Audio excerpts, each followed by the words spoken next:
Hello everyone, I am Alex and I am here to help you today. I know you use this video to fall asleep, so before that, like the video and subscribe to the channel. Also, where are you from and what time are you watching? Now get comfortable and relax. There was an old wooden house on a quiet hill, left to rot for decades. At night, its windows moved a little, even though the air stayed still. Inside, low voices hummed strange tunes I couldn't understand. Long shadows stretched across the walls and seemed to watch anyone who came near, always holding back, never getting close enough to see clearly. No one visited that place. No one talked about it. But I went there anyway. I reached the hill around midnight. I had parked my car down the slope near a dirt road with overgrown bushes. There was no wind, no traffic sounds, and no lights except for a weak moon. I could see the house at the top, a simple structure made of old planks. The wood looked dry and uneven. Some parts of the frame looked crooked. The roof sagged a bit. I stood at the bottom of the hill for a while, breathing quietly. My hands were sweaty. I smelled damp earth and some kind of moldy scent drifting down, which stuck in my nose. My throat felt tight. I decided to move up. The grass on the slope reached almost to my knees. It felt rough against my jeans. Every step made a soft rustling noise. In the dark, I could barely make out the path. I carried a flashlight, but kept it off for now. I wanted to keep quiet and listen. I didn't hear anything except my own footsteps and breathing. After a few minutes, I reached flatter ground. The house stood about 20 feet ahead. Its shape looked solid enough, but I knew it hadn't been maintained for a long time. I turned on my flashlight. The beam showed peeling paint, loose boards, a few missing shingles. The windows were all closed. Yet I had read old stories saying they rattled at night by themselves. I swallowed hard. I touched the front door. The wood felt rough and cold. I tried the handle. It turned with some effort, and the door opened into a small front room. Dust floated in the flashlight's beam. The air inside smelled like old fabric left in a damp closet. My nose twitched. I stepped inside and closed the door behind me. The floorboards creaked under my boots. The main room looked small and empty. A broken chair leaned against a wall. There was a narrow staircase going up. The walls had patches of mold near the corners. Something made me scratch at my neck. My skin felt prickly. I wanted to stay calm, so I took slow breaths.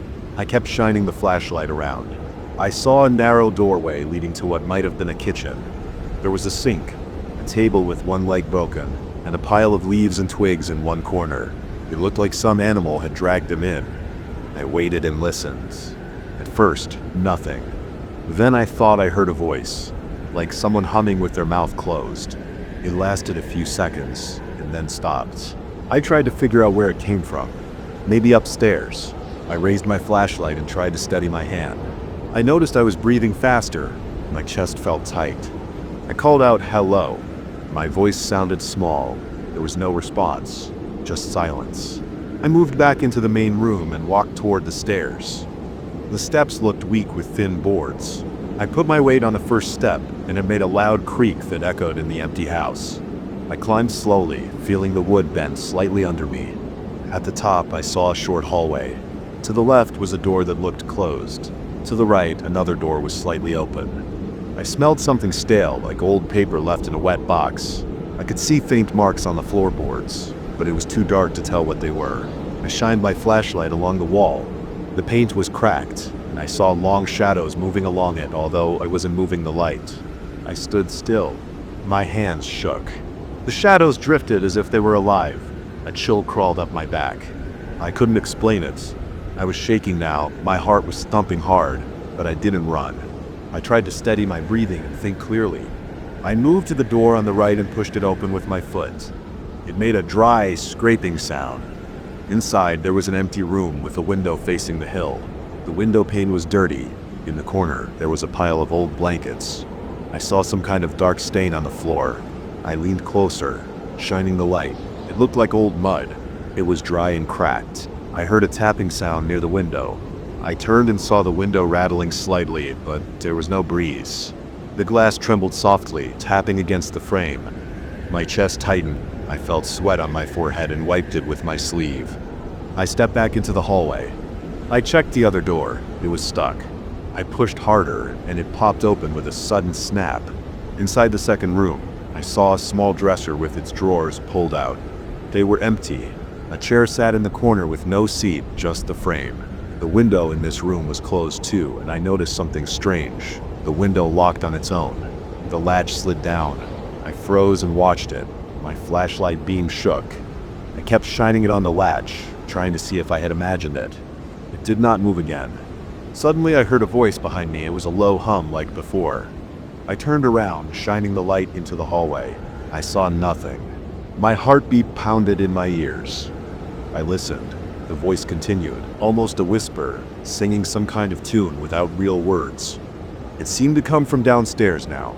I walked back down the hallway, careful not to slip on the steps. Every board groaned under my weight. In the main room again, I stood still and waited. The voice faded. There was a gentle noise like fabric brushing against wood. I turned toward the kitchen. I moved slowly, shining the light ahead, stepping around the broken table and the pile of leaves. I saw the back door of the kitchen. It had no handle and was boarded up with a couple of loose planks. I tried to pull one, but it was stuck. Then I heard something to my left, a soft scuffling sound. I aimed the flashlight that way. Nothing, just a wall and some broken shelves. I felt my mouth go dry, my stomach feel hollow, and my legs tense. The air felt thick, and I kept taking small breaths. I could hear my pulse in my ears. I wanted to leave, but I told myself I had to see more. I'd come all this way. I don't believe in ghosts, but I couldn't ignore what I was seeing and hearing. I went back to the main room and stood near the stairs. I shone my light on the walls. I saw the shadows again. They stretched along the surface, shifting slowly, never forming any clear shape. I moved the flashlight around, trying to see if it was a trick of the light. The shadows didn't match anything in the room. They changed size and length as I watched. My throat felt tight, and I felt cold sweat between my shoulder blades. Then I heard the humming again, this time very close, as if right behind me. I swung around with the flashlight, my heart thumping hard. I saw no one. I reached out with my free hand, feeling the air. It was empty. I whispered, "Who's there?" No answer. I repeated it louder, "Who's in here?" Nothing. I realized my hand holding the flashlight was shaking badly, and my knees felt weak. I bent down and placed a hand on the floor to steady myself. The boards felt dry and rough. I took a moment to slow my breathing. Then I stood up and decided to check upstairs again. Maybe I had missed something. Climbing the stairs a second time felt heavier. My legs trembled. At the top, I stood in the hallway and listened. The silence was absolute. I checked the first room. The blankets in the corner were undisturbed. I approached them, shining my flashlight. They were old and smelled bad. I poked them with my boot. Dust puffed up. I saw nothing underneath. When I turned back to the hallway, I heard the window rattle again. I walked over and pressed my hand against it. The glass was cool. There was no wind outside. The moon was behind some clouds now, making the room even darker. In the other room, I checked the dresser. Nothing inside, just empty space and a smell of old wood. The chair in the corner creaked softly. I shone my flashlight on it. The chair did not move. I placed my hand on its back. It felt solid. Then I let go and stepped back. I kept waiting to hear the humming again, but it stayed silent. I walked back downstairs. My throat felt scratchy. I coughed. The dust tasted bitter. In the main room, I looked for a light switch, but I didn't expect it to work. I found one and clicked it. Nothing happened. I moved toward the front door. I wanted to see if it had locked behind me. I tried the handle. It turned easily. I opened the door and looked outside. Everything looked normal. The grass, the slope, my car's dark shape at the bottom. The air outside felt fresher. I considered leaving right then, but I felt angry at myself. I didn't want to leave without understanding what was going on. I decided to stay a bit longer. I shut the door again and went back inside. I checked the kitchen more thoroughly. I opened a small cabinet near the sink. Inside, I found old jars with no labels. They were empty, just dusty glass. The faucet on the sink was dry. I tried turning it, but nothing came out. Suddenly, I heard a noise from upstairs. A scraping sound like something being dragged across the floor. I rushed to the staircase and looked up. My flashlight beam trembled. I saw nothing on the stairs. I climbed again, faster this time, ignoring my shaky knees. In the hallway, I smelled something new. It smelled like damp soil and old leaves. I shone the light at the floor. I saw a fresh clump of dirt that had not been there before. It looked wet. I bent down and touched it with my fingertip. It felt gritty. Where did it come from? I stood up and checked the rooms again. Both were unchanged, but the humming started up again, quieter this time, almost inside my head. I pressed a hand against my temple. I tried to follow the sound, walking slowly along the hallway, listening. It seemed to come from behind the walls, but there was no door there, just old boards. I tapped on the wall. It sounded hollow. I tried to see if there was a hidden panel, but I did not want to tear the place apart. The humming grew louder, then stopped. My heart was racing again. A pain developed in my shoulder from holding the flashlight so tightly. I switched hands. My mouth felt dry and I coughed again to clear it. The air tasted stale. I decided I had seen enough. I walked downstairs carefully and slowly and stood near the door. I wanted to remember everything I had seen. The rattling windows, the drifting shadows, the strange humming voices, and the dirt that appeared out of nowhere. I couldn't explain any of it. My head was pounding. My stomach felt uneasy, and my neck was stiff.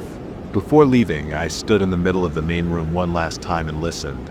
I heard the faint sound of wood creaking upstairs, as if someone paced back and forth. I tried to ignore it. I aimed my flashlight at the walls. The shadows were still there. They moved without any source. I watched them slide along the old boards, then drift away.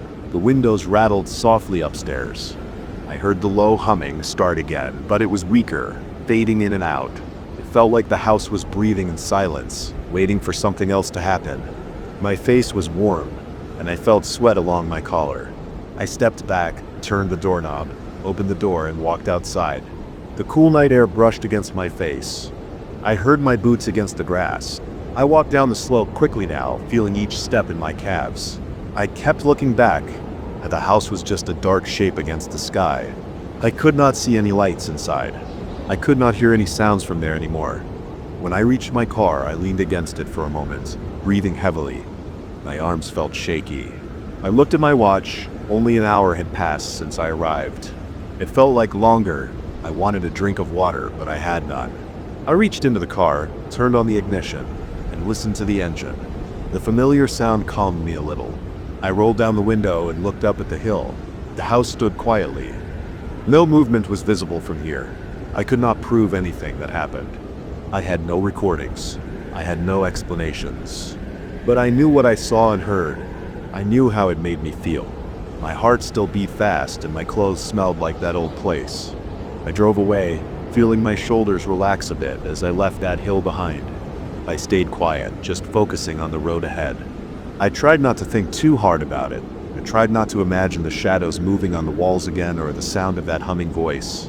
The night was still dark, and I drove until I found a main road with streetlights. There, with some distance between me and that house, I felt safer. I still could feel the dryness in my mouth and the lingering taste of dust in my throat. My arms still felt tense, and I kept replaying the strange moments in my head, but I said nothing. I just kept driving, watching the yellow lines on the asphalt pass under my headlights. By the time I reached more familiar territory, I felt certain I would never return to that place. I didn't have a reason to go back. I had seen enough. I knew I would remember every detail for a long time. It was enough to know that the house stood there, alone on the hill, full of quiet noises and moving shadows, with no clear explanation. I parked my car near a motel and sat there for a while with the engine off, just breathing and looking straight ahead. My clothes still smelled musty, and I felt a dull ache in my neck.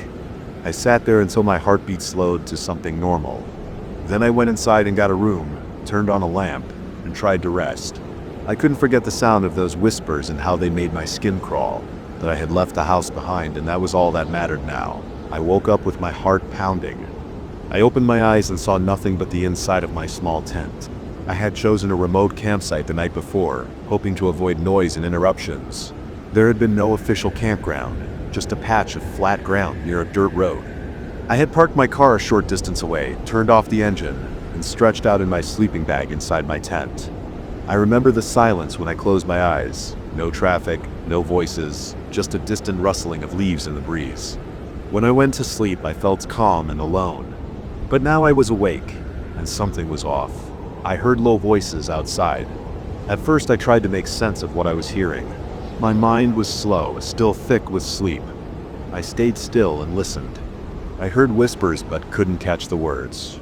There were several voices, all low and quiet. They were close, too close. I held my breath and tried to figure out where they were. I turned my head toward the tent's entrance. The whispers were coming from somewhere around my car. The sound of their voices was not steady.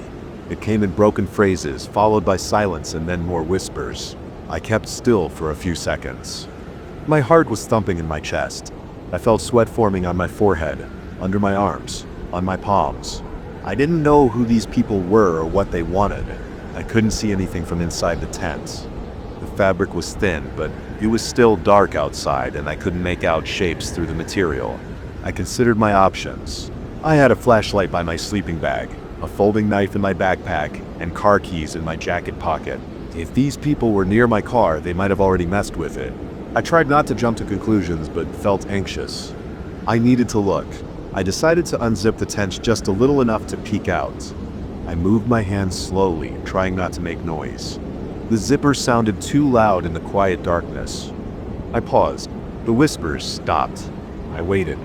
I could feel the night air against my face. It was cold and damp. The smell of wet grass and dirt filled my nose. After a few moments of silence, I heard the voices again, but they seemed quieter, as if they were trying to stay hidden. I opened the tent flap just an inch or two and looked out. My car was about 15 feet away. I had parked it behind some bushes to keep it out of sight from the road. Now I saw silhouettes around it, maybe 4 or 5 figures. They were all crouched low, moving slowly around the car, touching the doors, looking through the windows, pressing their faces against the glass. I saw no lights, no cell phone screens, no flashlights, just their dark shapes against the faint starlight. I couldn't see their faces. They wore dark clothes, maybe jackets with hoods. I heard their quiet voices again, words I couldn't make out, but they seemed to be discussing something about the car. I heard soft tapping sounds as if they were trying the door handles. My throat felt dry.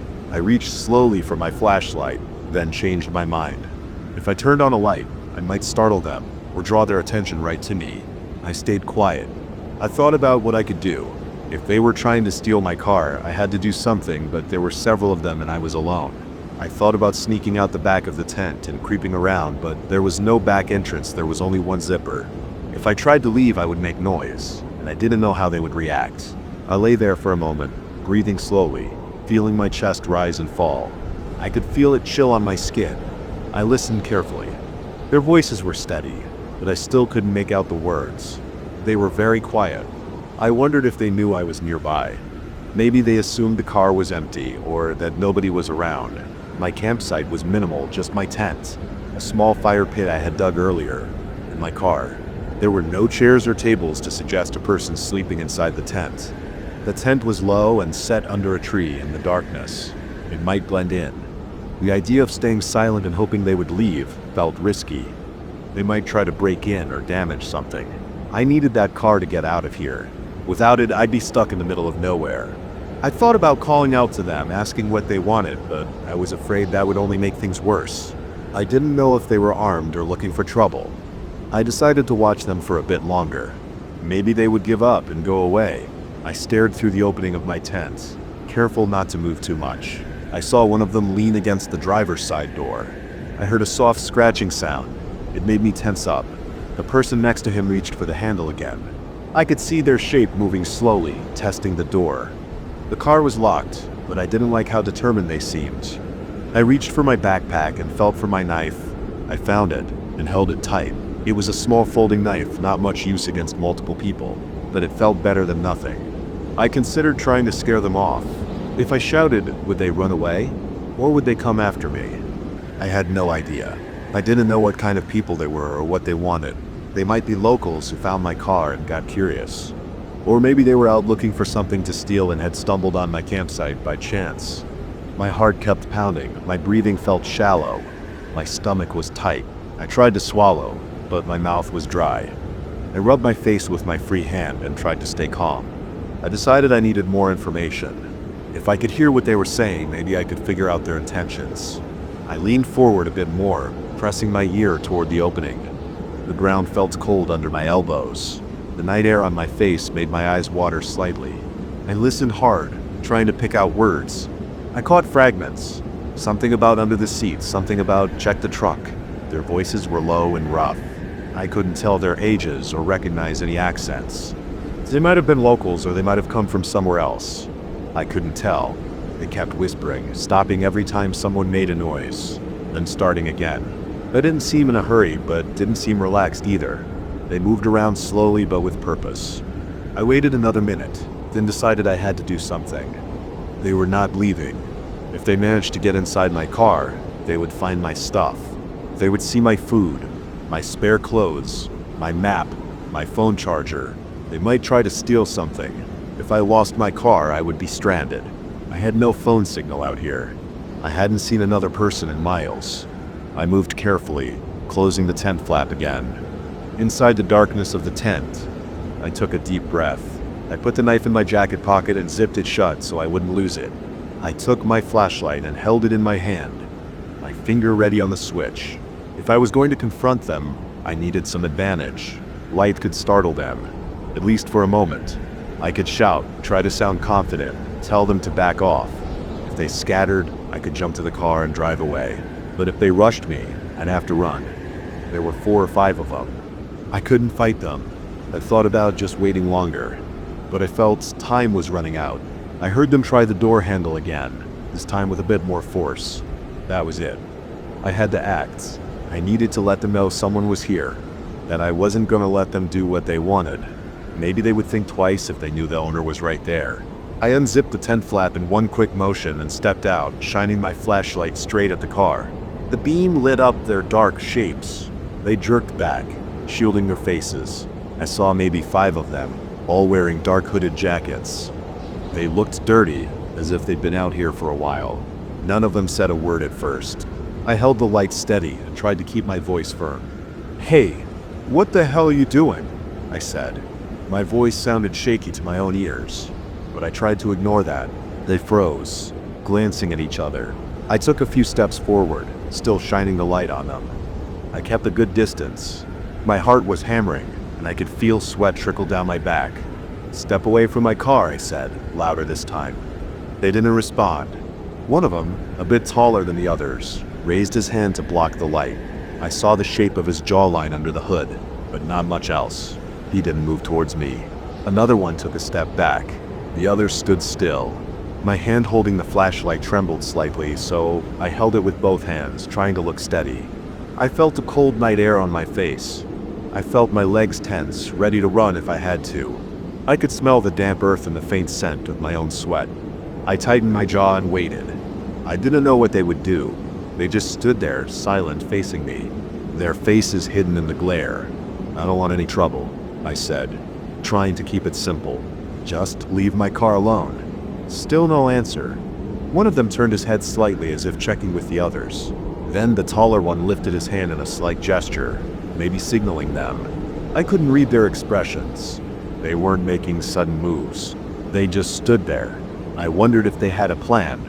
I tried not to blink. My eyes burned from staring into the darkness beyond the flashlight beam. I took another step forward, trying to look confident. "Go on," I said. "Get out of here." My voice came out louder than I intended. I felt my throat tighten. I moved the flashlight beam from one figure to the next, as if checking each one. I had no idea if they were armed. I saw no weapons, but that didn't mean much in the dark. They started to shuffle back. One moved to the side, stepping into the bushes. Another followed him. They didn't speak. I watched them carefully. The taller one stood his ground for a few more seconds. Then he also backed away. I could see them retreating, their outlines moving into the darkness. My flashlight couldn't reach them once they were behind the bushes. I heard rustling leaves a few steps on the dirt, and then silence. I listened hard, waiting to see if they were gone. I couldn't hear anything. The night was quiet again, except for my own breathing and the distant hum of some insect. I stayed where I was, flashlight raised, scanning the area. My heart was still pounding, and I felt a slight tremor in my legs. I turned slowly, shining the light around the campsite. Nothing else moved. I went to my car and checked the doors. They were locked, no windows broken. I looked at the paint and the handles. I didn't see major damage, just a few scratches. The trunk was still closed. The tires looked fine. I peered into the back seat. Everything seemed in place. I stepped back and rubbed the back of my neck, trying to relax. I looked in the direction they had gone. It was just darkness and trees. I wasn't going to chase them. I wanted to leave. I decided I wouldn't stay here until morning. I wasn't going to sleep again anyway. I felt too tense and worried that they might come back. I had no idea what their deal was, but I didn't want to find out. I went back to the tent, grabbed my sleeping bag, shoved it into its sack, and threw it into the car. I took my backpack, jacket, and a few other belongings, and tossed them all inside. I moved fast, not bothering to fold the tent properly. I just pulled it up, shook off the dirt, and stuffed it into the trunk. I took one last look around, then got in the driver's seat, locked the doors, started the engine, and turned on the headlights. The beam of the headlights showed nothing but an empty dirt clearing and some bushes. No sign of anyone. I drove back onto the dirt road, trying not to skid on the loose gravel. My mind was racing. I replayed the scene in my head, how they all stood there, how they didn't say a word. I gripped the wheel tightly and kept checking the rearview mirror even though I knew I wouldn't see anything. There were no other cars around, no lights, no houses, just darkness. As I drove, I felt my breathing ease up a bit. My chest felt less tight. My hands still trembled, but less than before. I turned on the radio hoping to catch some signal, maybe hear some music, but there was nothing but static. I turned it off. I just focused on the road. I planned to drive until I found somewhere safer, maybe a truck stop or small motel, anywhere with lights and people around. I wondered what those figures wanted. Were they just looking for something to steal? Were they planning to strip my car for parts? I would never know. What mattered now was that I was out of there. I felt relief that nothing worse happened. They didn't attack me and I didn't have to fight them. I kept driving, feeling the tension slowly fade with each mile I put between me and that campsite. I stayed on that rural road until I reached a paved 2-lane highway. I saw a sign pointing toward a small town about 20 miles ahead. I decided to drive straight there, find a place with a lighted parking lot, and rest in the car if I had to. I didn't want to set up the tent again. I just wanted to feel safe. My body was still on edge, my muscles sore from crouching and tensing up. I rolled down the window and let the cool air hit my face. It felt good to breathe fresh air while moving fast on the open road. I kept thinking about how silent they were. They didn't yell, they didn't threaten me directly. They just tried to get in the car. Maybe they thought the car was abandoned. Maybe they didn't know I was there until I came out with the flashlight. I guess I'll never know. It didn't matter now. I was glad I acted, even if it felt risky. At least I still had my car and my belongings, so at least I could drive away. As I approached the small town, I saw a gas station with bright lights. It looked like it was open. I pulled in, parked near the front door, and got out to stretch. The parking lot was empty except for one other car at the pump. The neon sign buzzed softly. The cold air still smelled like dirt and grass, but here it was mixed with a hint of gasoline. I went inside, bought a bottle of water, and asked if there was a motel nearby. The clerk told me there was one about a mile down the road. I thanked him, got back in my car, and headed out. My hands were still shaking a bit, but I felt better knowing I was close to a safe place. I would find a room, lock the door, and try to sleep. I looked at my reflection in the rearview mirror. My eyes looked tired, and my face felt tight. I took a long sip of water and swallowed hard. I just wanted to rest and forget that weird scene in the middle of the night. I turned on my headlights again, focused on the road ahead. No more dark figures, just a quiet drive to a place with other people around. That was all I needed for now. It was late, past midnight, and the rain fell hard. There were no cars on the street, and no one walked by. The pavement shone under the streetlights, and my sneakers pressed into thin puddles. My jacket was soaked. I was heading for the bus stop at the corner, hoping to catch the last bus home. I just wanted to stand under some kind of roof and wait in peace, but I felt uneasy. The wind blew rain into my face. I tasted wet grit on my lips. My head ached. I wanted nothing except to get on that bus, sit down and close my eyes until I reached my place. Main text. I walked at a steady pace, hands in my jacket pockets, shoulders stiff. The sidewalk was slick. I was careful with my steps. Every few yards, the streetlights buzzed with a low hum. I listened to that sound and the rain hitting the empty plastic garbage bins lined up against a wall. The buildings on this block looked closed. No bars open, no lights inside, just dark windows and heavy doors. I glanced at them out of habit, checking for any sign of life, but I saw nothing. As I approached the bus stop, I noticed how empty the shelter looked. It was just a small structure with a plastic roof and a bench. The metal frame reflected the lights from across the street. I stepped under it, happy to have at least a little cover. The rain drummed on the roof. My jacket dripped onto the pavement. I wiped my face with my sleeve. I could see my breath when I exhaled, which surprised me. It wasn't that cold, but maybe the rain made everything feel heavier. The bus schedule was behind dirty glass. I leaned closer, squinting to read. My bus was supposed to come in about 15 minutes, maybe less if I was lucky. I sighed, looked around, and then stepped back toward the edge of the shelter, peering down the street. Nothing. Just a wet road, dark shops, and a few flickering lights in the distance. Then I heard my name. It was quiet at first, but it was my name. I froze, my muscles tightened. I turned, expecting to see someone behind me, maybe on the other side of the street. I saw no one. I listened carefully. The rain made constant noise, and the wind pushed it around. The sound of distant traffic drifted in from some main road nearby. But no footsteps, no rustling clothes, no voice. I convinced myself I was tired and hearing things.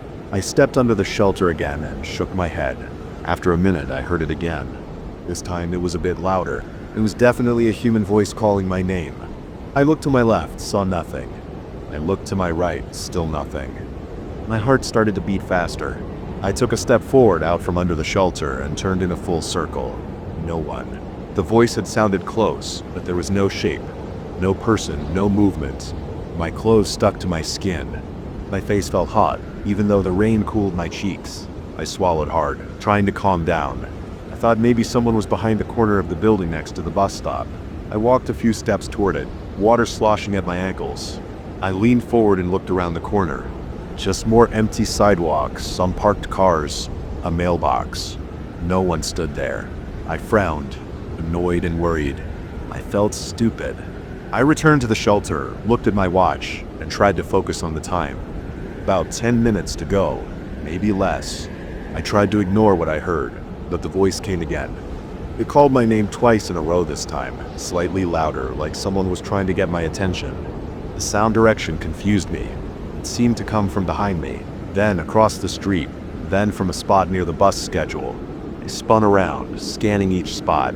The lighting was good enough that I would see a person if they were close, but no one was there. I tried to speak. "Hello?" I said, my voice low. "Who's there?" No answer, just the rain. My breathing grew quicker. My palms felt damp inside my pockets. I gripped my phone and took it out. The screen was wet. I tried to wipe it on my jacket.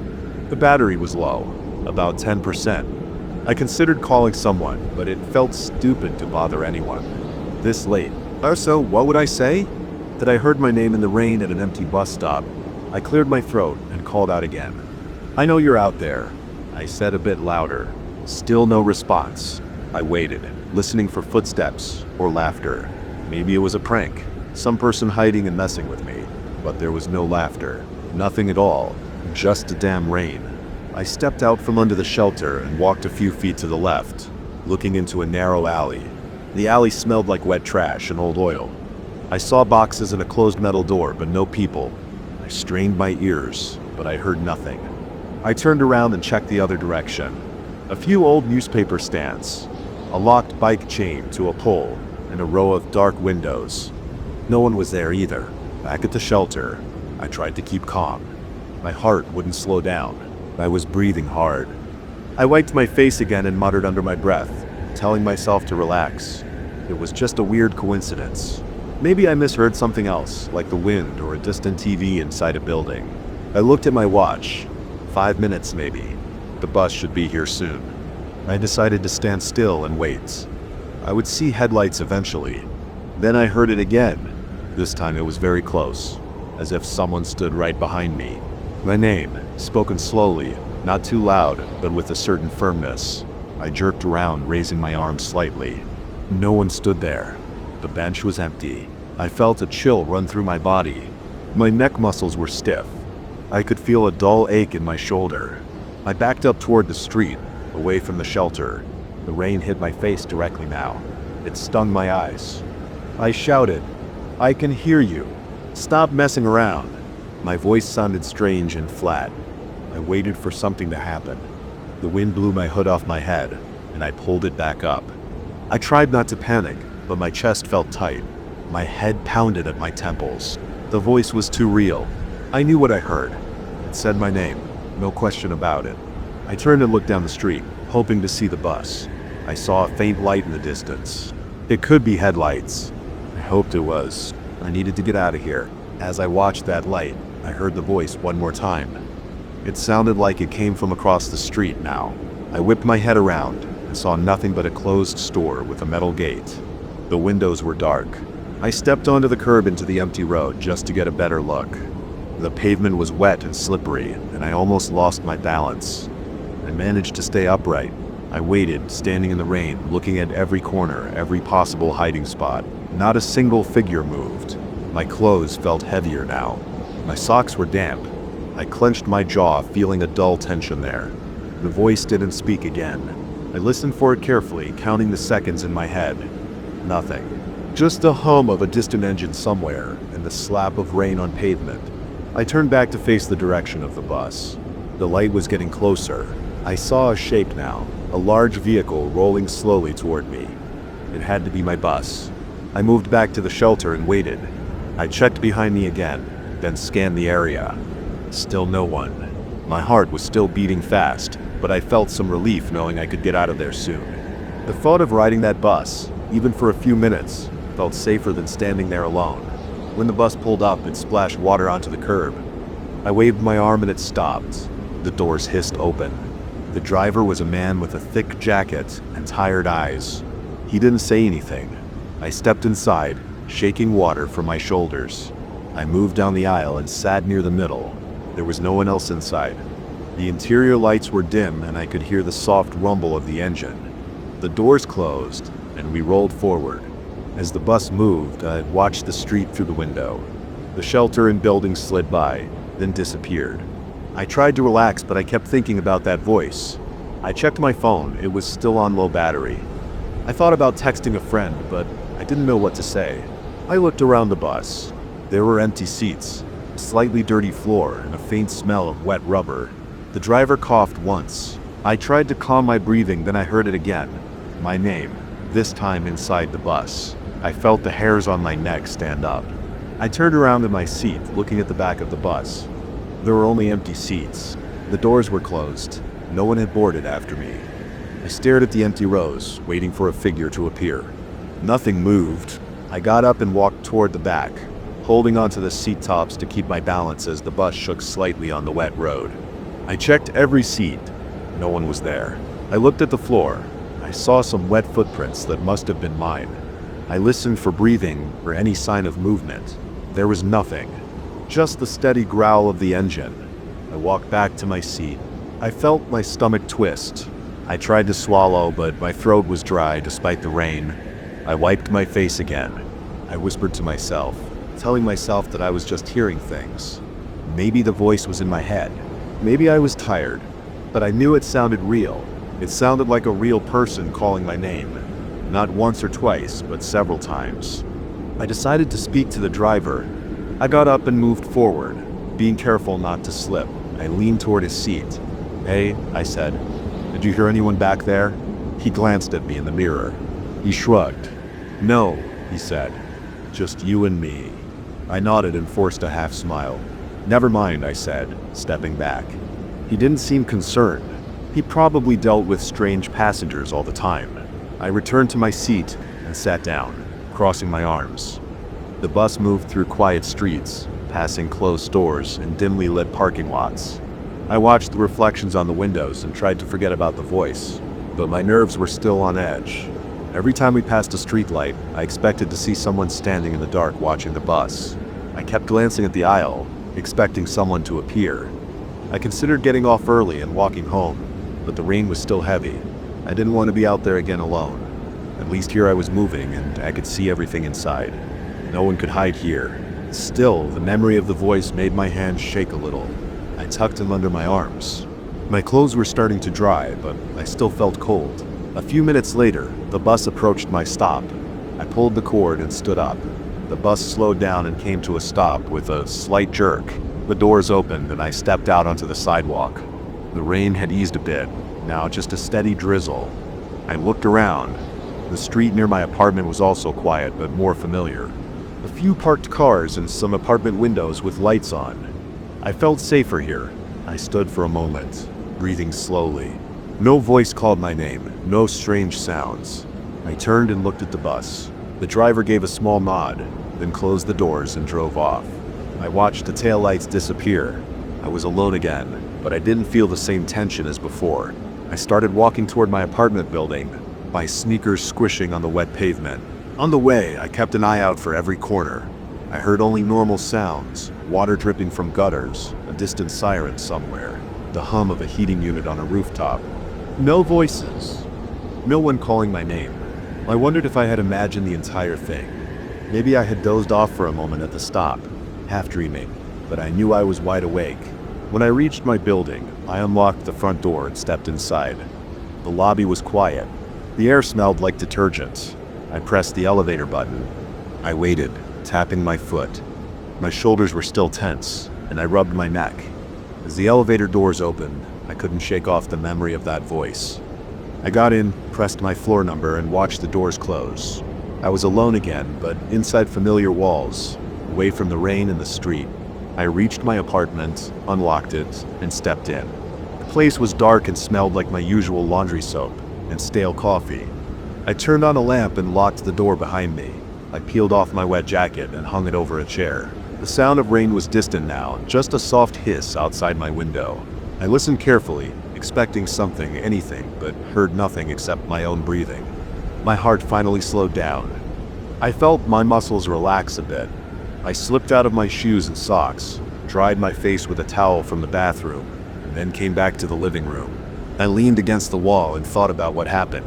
I knew I wasn't going to find any answers tonight. I decided to forget it for now. I was home, safe, and there was no voice calling my name here. I moved to the window and looked outside. The street was quiet with just a few parked cars in the distance, lit by a light. The rain still fell, but softer. No one stood outside. I watched for a few seconds, then pulled the curtains closed.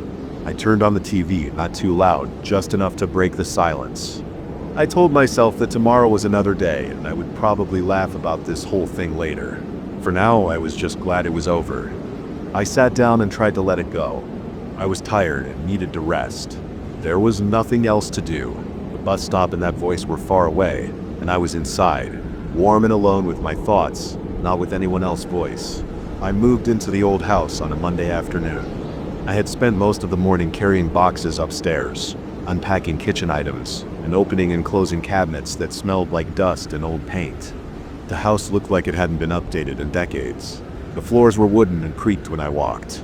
The windows were stiff, and the light switches were old, making small clicking sounds every time I turned them on or off. I had chosen this house because it was cheap and had a lot of space. I wanted a quiet place. I wanted a place where I could work without distractions. There were no immediate neighbors close by, and the closest one was about a 5-minute walk down the gravel road. That first day, I just tried to settle in.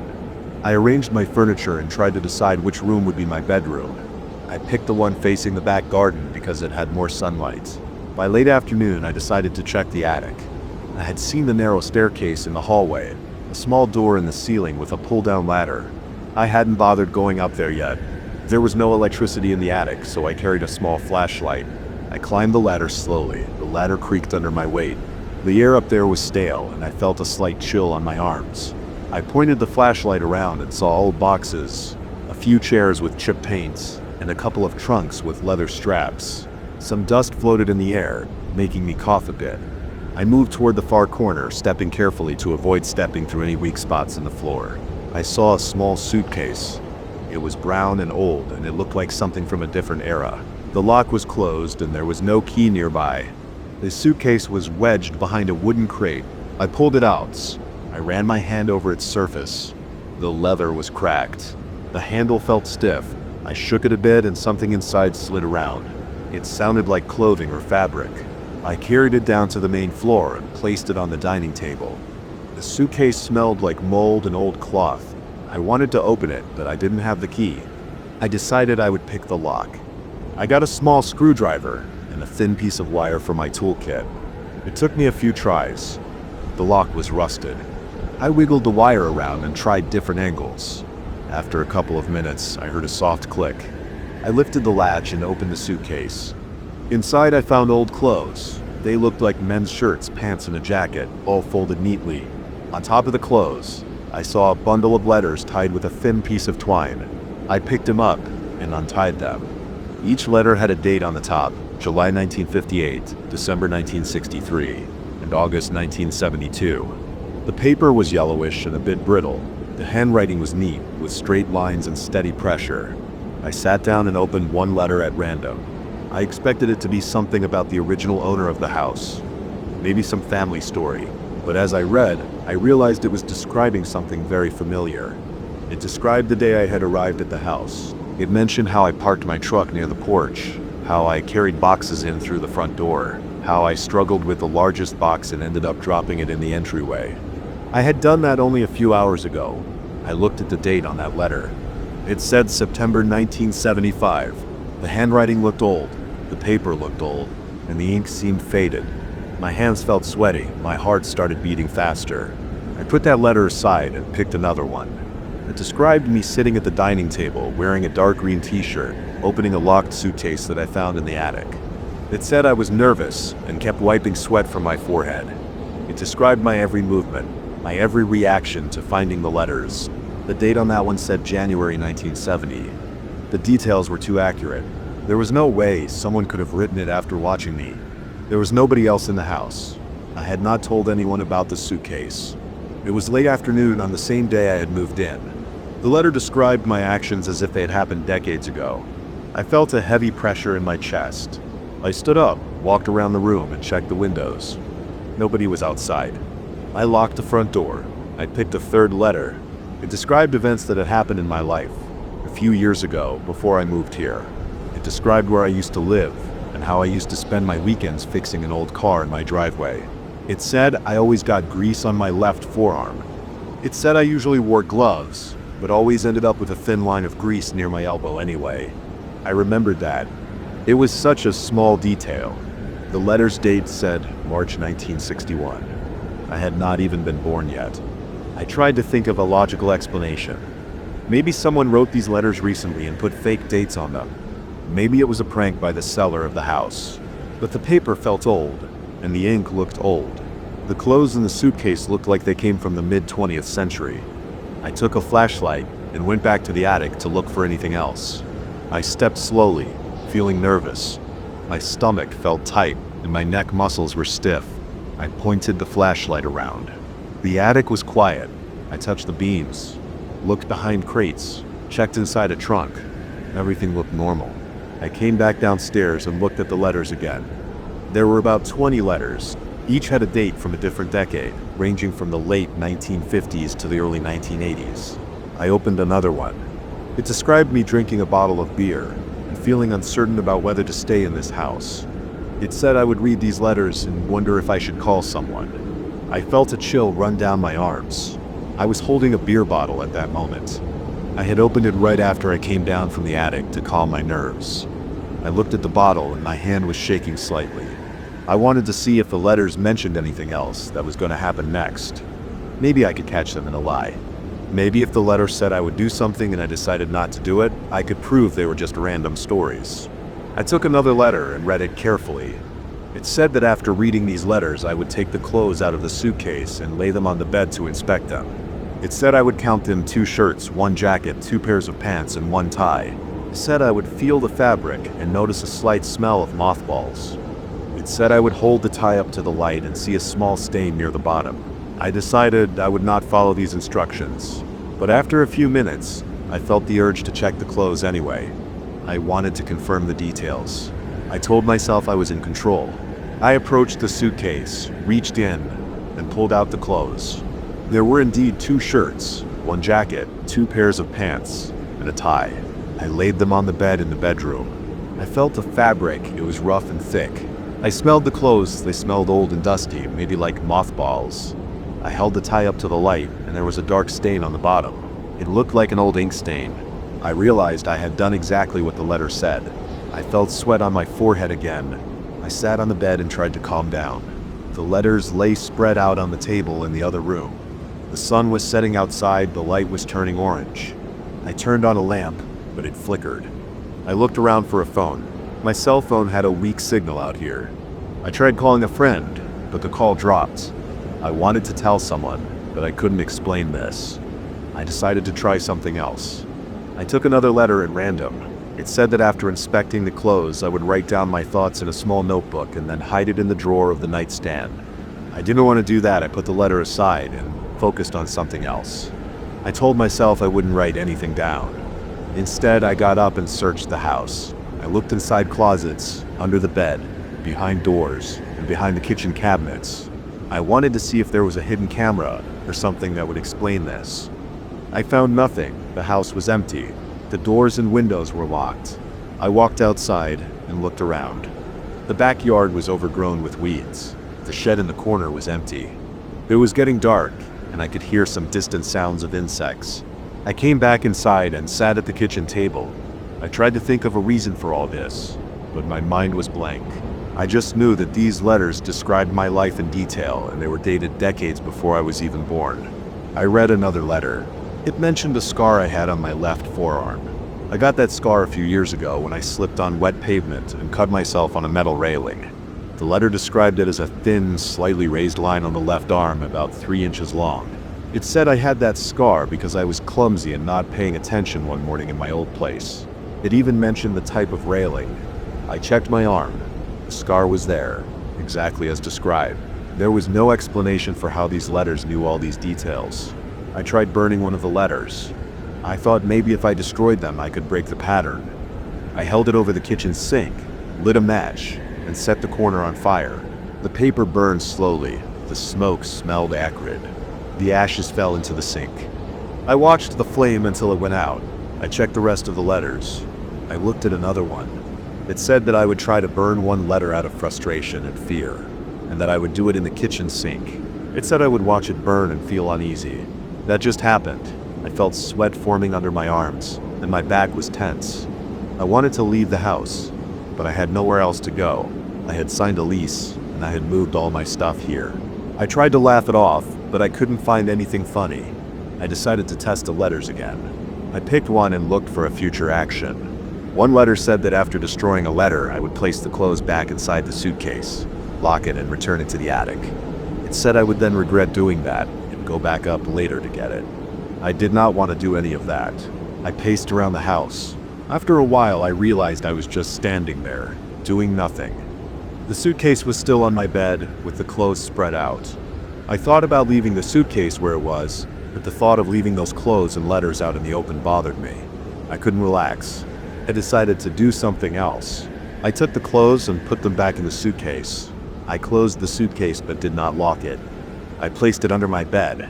That was a small act of defiance. The letter said I would return it to the attic and lock it, but I did something different. I waited. I waited for a while. I sat on the couch in the living room. The lights were on, and the curtains were closed. I listened to the silence. I tapped my foot on the floor. Nothing happened. No strange noises. No sudden changes. I got up and checked the letters again. I wanted to see if there was any mention of me placing the suitcase under the bed. I flipped through them carefully. I found one letter that mentioned me eventually deciding not to follow the instructions and leaving the suitcase under the bed.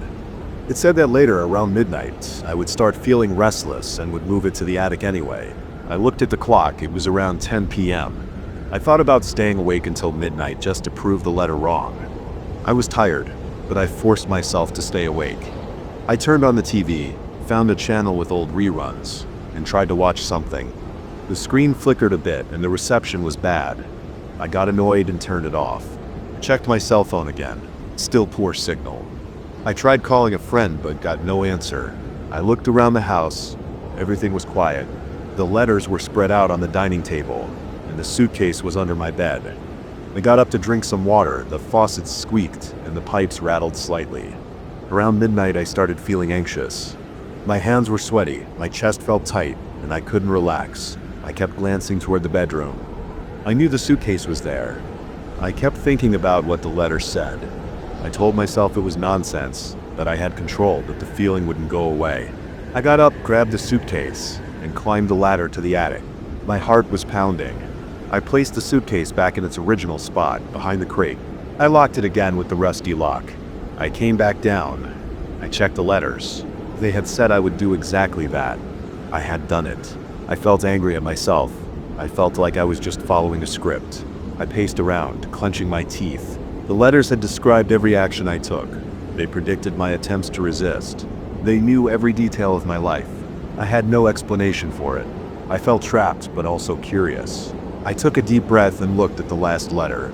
It said that in the morning I would wake up, go into the attic, and find one last note tucked inside the suitcase. It said the note wouldn't be there before morning, and that I shouldn't bother checking now. It said I would be too afraid to sleep well, that I would wake up tired and frustrated, and I would still go up and look. It said I would not find any answers, just more confusion. I did not want to follow that pattern. I told myself I would not go back to the attic in the morning. I would leave the suitcase alone. Maybe I would just move out of this house. The lease was month to month. I could leave at the end of the month. I felt restless, though.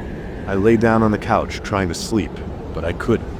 Every time I closed my eyes, I pictured the letters and their detailed descriptions. They had no errors, no vague language. Everything was specific and accurate. My muscles were tense. My mouth felt dry. I got up and drank more water. I turned the lights off and on, checking each room. Everything looked normal, just old and worn. Eventually I dozed off for a bit, maybe an hour or so. When I woke up, it was early morning. I looked out the window. It was getting light outside. I rubbed on my face, feeling stubble on my chin. I felt dirty and wanted a shower, but I also felt this urge to see if there was a new note in the suitcase. I tried to ignore it. I drank some coffee. The coffee tasted bitter. I walked around the kitchen. My heart was beating faster than normal, and I felt shaky. I tried to tell myself that this was all some elaborate trick. Maybe old letters were planted here by someone who knew my habits. Maybe someone spied on me before I moved in. But how would they know things from years ago? I climbed the ladder to the attic again, holding the flashlight. The attic smelled stale. The suitcase was where I had left it. I approached it slowly, my legs feeling weak. I unlocked the suitcase with the screwdriver and wire again. I opened it. The clothes were folded just as before. I checked under them. There was a new note, a small piece of paper folded in half. It had no date. It said, "I will keep searching for answers, but I will not find them here." It said, "I will remain in this house for a while, unable to resist the urge to return to the attic again and again." It said, "I will spend my time trying to prove the letters wrong, but in the end I will keep following their steps." I stood there feeling sweaty and angry. My hands were clenching into fists. I looked at the paper. The handwriting was the same. The ink looked old, faded in places. I couldn't understand how it appeared. I had no memory of placing it there. I tried to think about the night before. I was sure I locked the suitcase. I tried to ignore the note. I took the clothes out, shook them, checked the suitcase's lining, and looked for hidden compartments. I found nothing. I left the attic, locked it, and went downstairs. I spent the rest of the morning pacing around the house. The letters were still on the table. The note was in my pocket. I felt tense and exhausted. I realized that every time I tried to defy what the letter said, I ended up doing it anyway. My attempts to resist only delayed the actions. The letters described everything I did as if it had already happened. I couldn't find a pattern or reason. I decided to keep the letters in a drawer and not look at them again. I closed them away and locked the drawer with a small padlock from my toolbox. For the next few hours, I tried to go about my normal life. I tried to unpack the rest of my things. I tried to focus on work. I opened my laptop but couldn't concentrate. I kept looking at the attic door and the locked drawer. I opened the fridge and drank cold water. I touched my face, feeling sweat near my temples. I noticed the house was quiet. The floors creaked when I moved. I didn't hear anything else. The silence made me feel uneasy. I wanted to leave, but had no place to go. I put a lot of money into moving here. I decided to ignore the letters. They couldn't control me if I stopped reading them. I took a shower, got dressed, and stepped outside. I walked along the gravel road toward my neighbor's place. I just wanted to ask if they knew anything about the house's history. Maybe they could explain the suitcase, or say that the previous owner was a strange collector of stories. When I got to my neighbor's place, there was no one home. The house looked empty. The driveway was clear. I knocked on the door a few times. There was no answer. I waited, still nothing. I walked back to my house. The sun was high now, and it was hot. I felt sweat on my back. I went inside and stood in the foyer. I could smell old paint and dust. I didn't want to read the letters again. Didn't want to think about them. I wanted to just pretend I never found them. But I knew they were there, locked in that drawer. I knew the suitcase was in the attic. I could feel tension in my neck and shoulders. My stomach felt tight, my breathing shallow. I spent the rest of the day trying not to think about it. I tried cleaning the rooms, wiping down surfaces, organizing my belongings. Everything felt forced. I kept glancing toward the hallway. Eventually I sat down in the living room with the TV on, but wasn't really watching it. I could hear the sound of my own breathing. I could hear the low hum of the old refrigerator in the kitchen. I felt stuck. I had no explanation for what had happened. The letters existed. They described my life. They were dated long before I was born. They predicted my actions. They matched every detail I tried to test. I knew I would never have a clear answer. The letters said I would keep searching, but find nothing. I believed them. I had no other choice. I didn't understand how it worked, but it kept happening. I decided to stay away from the attic and the letters for now. I decided to just continue my life, even if I felt uneasy. I couldn't fight it, I could only acknowledge it. So I sat there, feeling the sweat dry on my skin, listening to the old refrigerator and waiting for the next moment when I would give in and check the attic again. I stood in my new basement, with my flashlight shaking in my hand. I saw something leaning against the far wall behind old crates and damp cardboard boxes. It looked like an old mirror with a chipped wooden frame. The light caught on its glass, and the reflection did not match the angle of my beam. I moved in closer, feeling sweat forming on my palms. The house was mine now, and I was supposed to get comfortable, but the basement smelled like rotten wood and old fabric. I pulled the mirror free, and the frame groaned and left flakes of paint on my fingers. That night when I looked into it, I didn't see my own face. I saw something else, far away and strange. The next nights got worse because I started hearing voices coming from inside it. I moved into my new house on a Saturday morning. The previous owner had left a few old pieces of furniture and junk in the basement. I spent the day dragging boxes inside, stacking them in the hallway and wiping dust off countertops. By late afternoon, I felt exhausted. My shirt stuck to my back. The house still smelled stale. The plumbing worked. The lights were fine. Everything seemed normal, except for the basement. I left it for last because I didn't like how dark and cold it felt. When I finally went down there, the air felt damp. The concrete floor had cracks. There were no windows, just a single overhead bulb that hummed when turned on. The pile of old furniture stood to one side. I moved boxes out of the way, then saw the mirror. It leaned against the back wall behind a broken chair and a stack of old newspapers. Its frame looked chipped, with a dull brown finish and small carved flowers in the corners. I remember touching it and feeling some loose flakes of paint come off on my fingertips. The mirror's glass looked cloudy at first glance, as if it hadn't been cleaned in decades. I lifted it, thinking I could hang it upstairs or maybe toss it. It was heavy, so I carried it to the ground floor and propped it against a bare wall in the hallway. At that point, I just wanted to shower and eat something. I remember looking into the mirror after I set it down. The light in that hallway was weak, just a floor lamp, but the glass didn't show my reflection. I took a step closer, aiming my phone's flashlight at it. I saw vague shapes like distant lights and uneven ground, but not my own face. I adjusted my angle, thinking maybe it was tilted wrong, but still no reflection. Just faint, dark scenery that didn't match my house. I felt a weird cold sensation on my neck. I rubbed the back of my head and looked over my shoulder. Nothing was behind me. I stood there for maybe a minute, trying to understand why the mirror didn't show me anything. It showed something else, a place with tall, uneven shapes that might have been rocks or buildings far off. I blinked a few times, then forced myself to look at the rest of the house. I decided I'd come back to this later. That night, I tried to sleep, but I couldn't relax. My bedroom was quiet except for the occasional creak of the floorboards.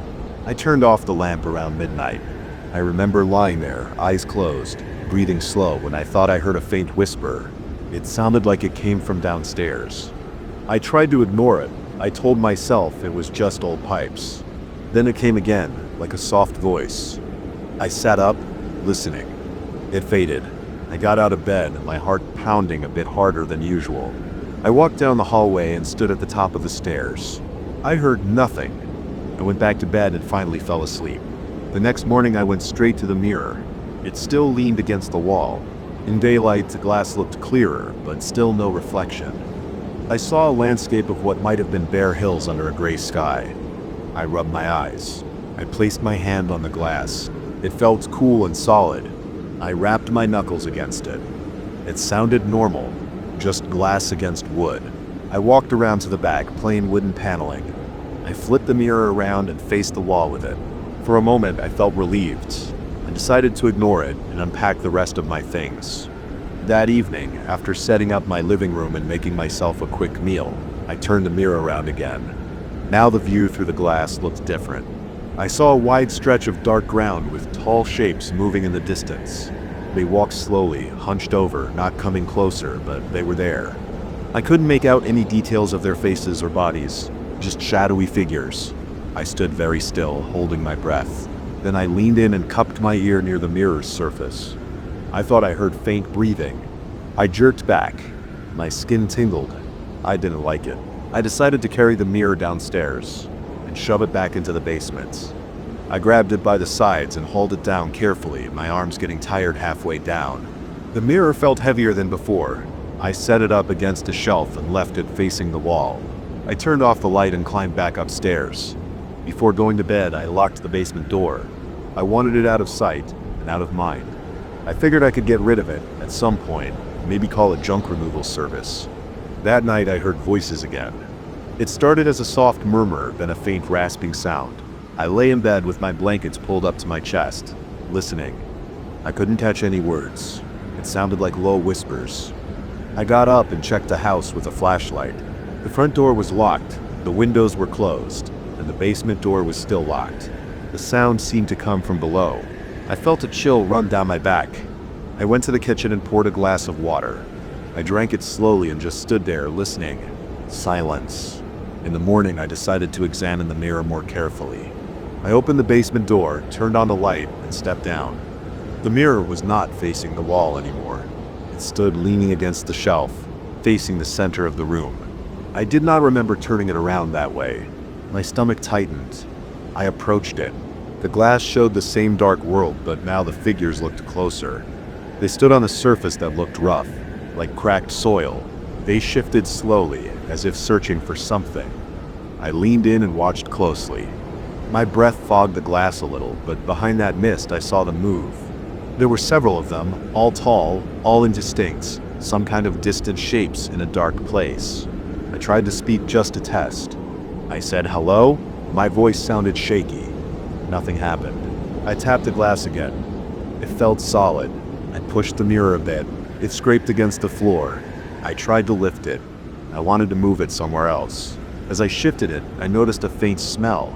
It smelled like damp earth. I knelt down and sniffed the frame. It was definitely coming from the mirror. I let it go and backed off. For a few hours, I avoided the basement.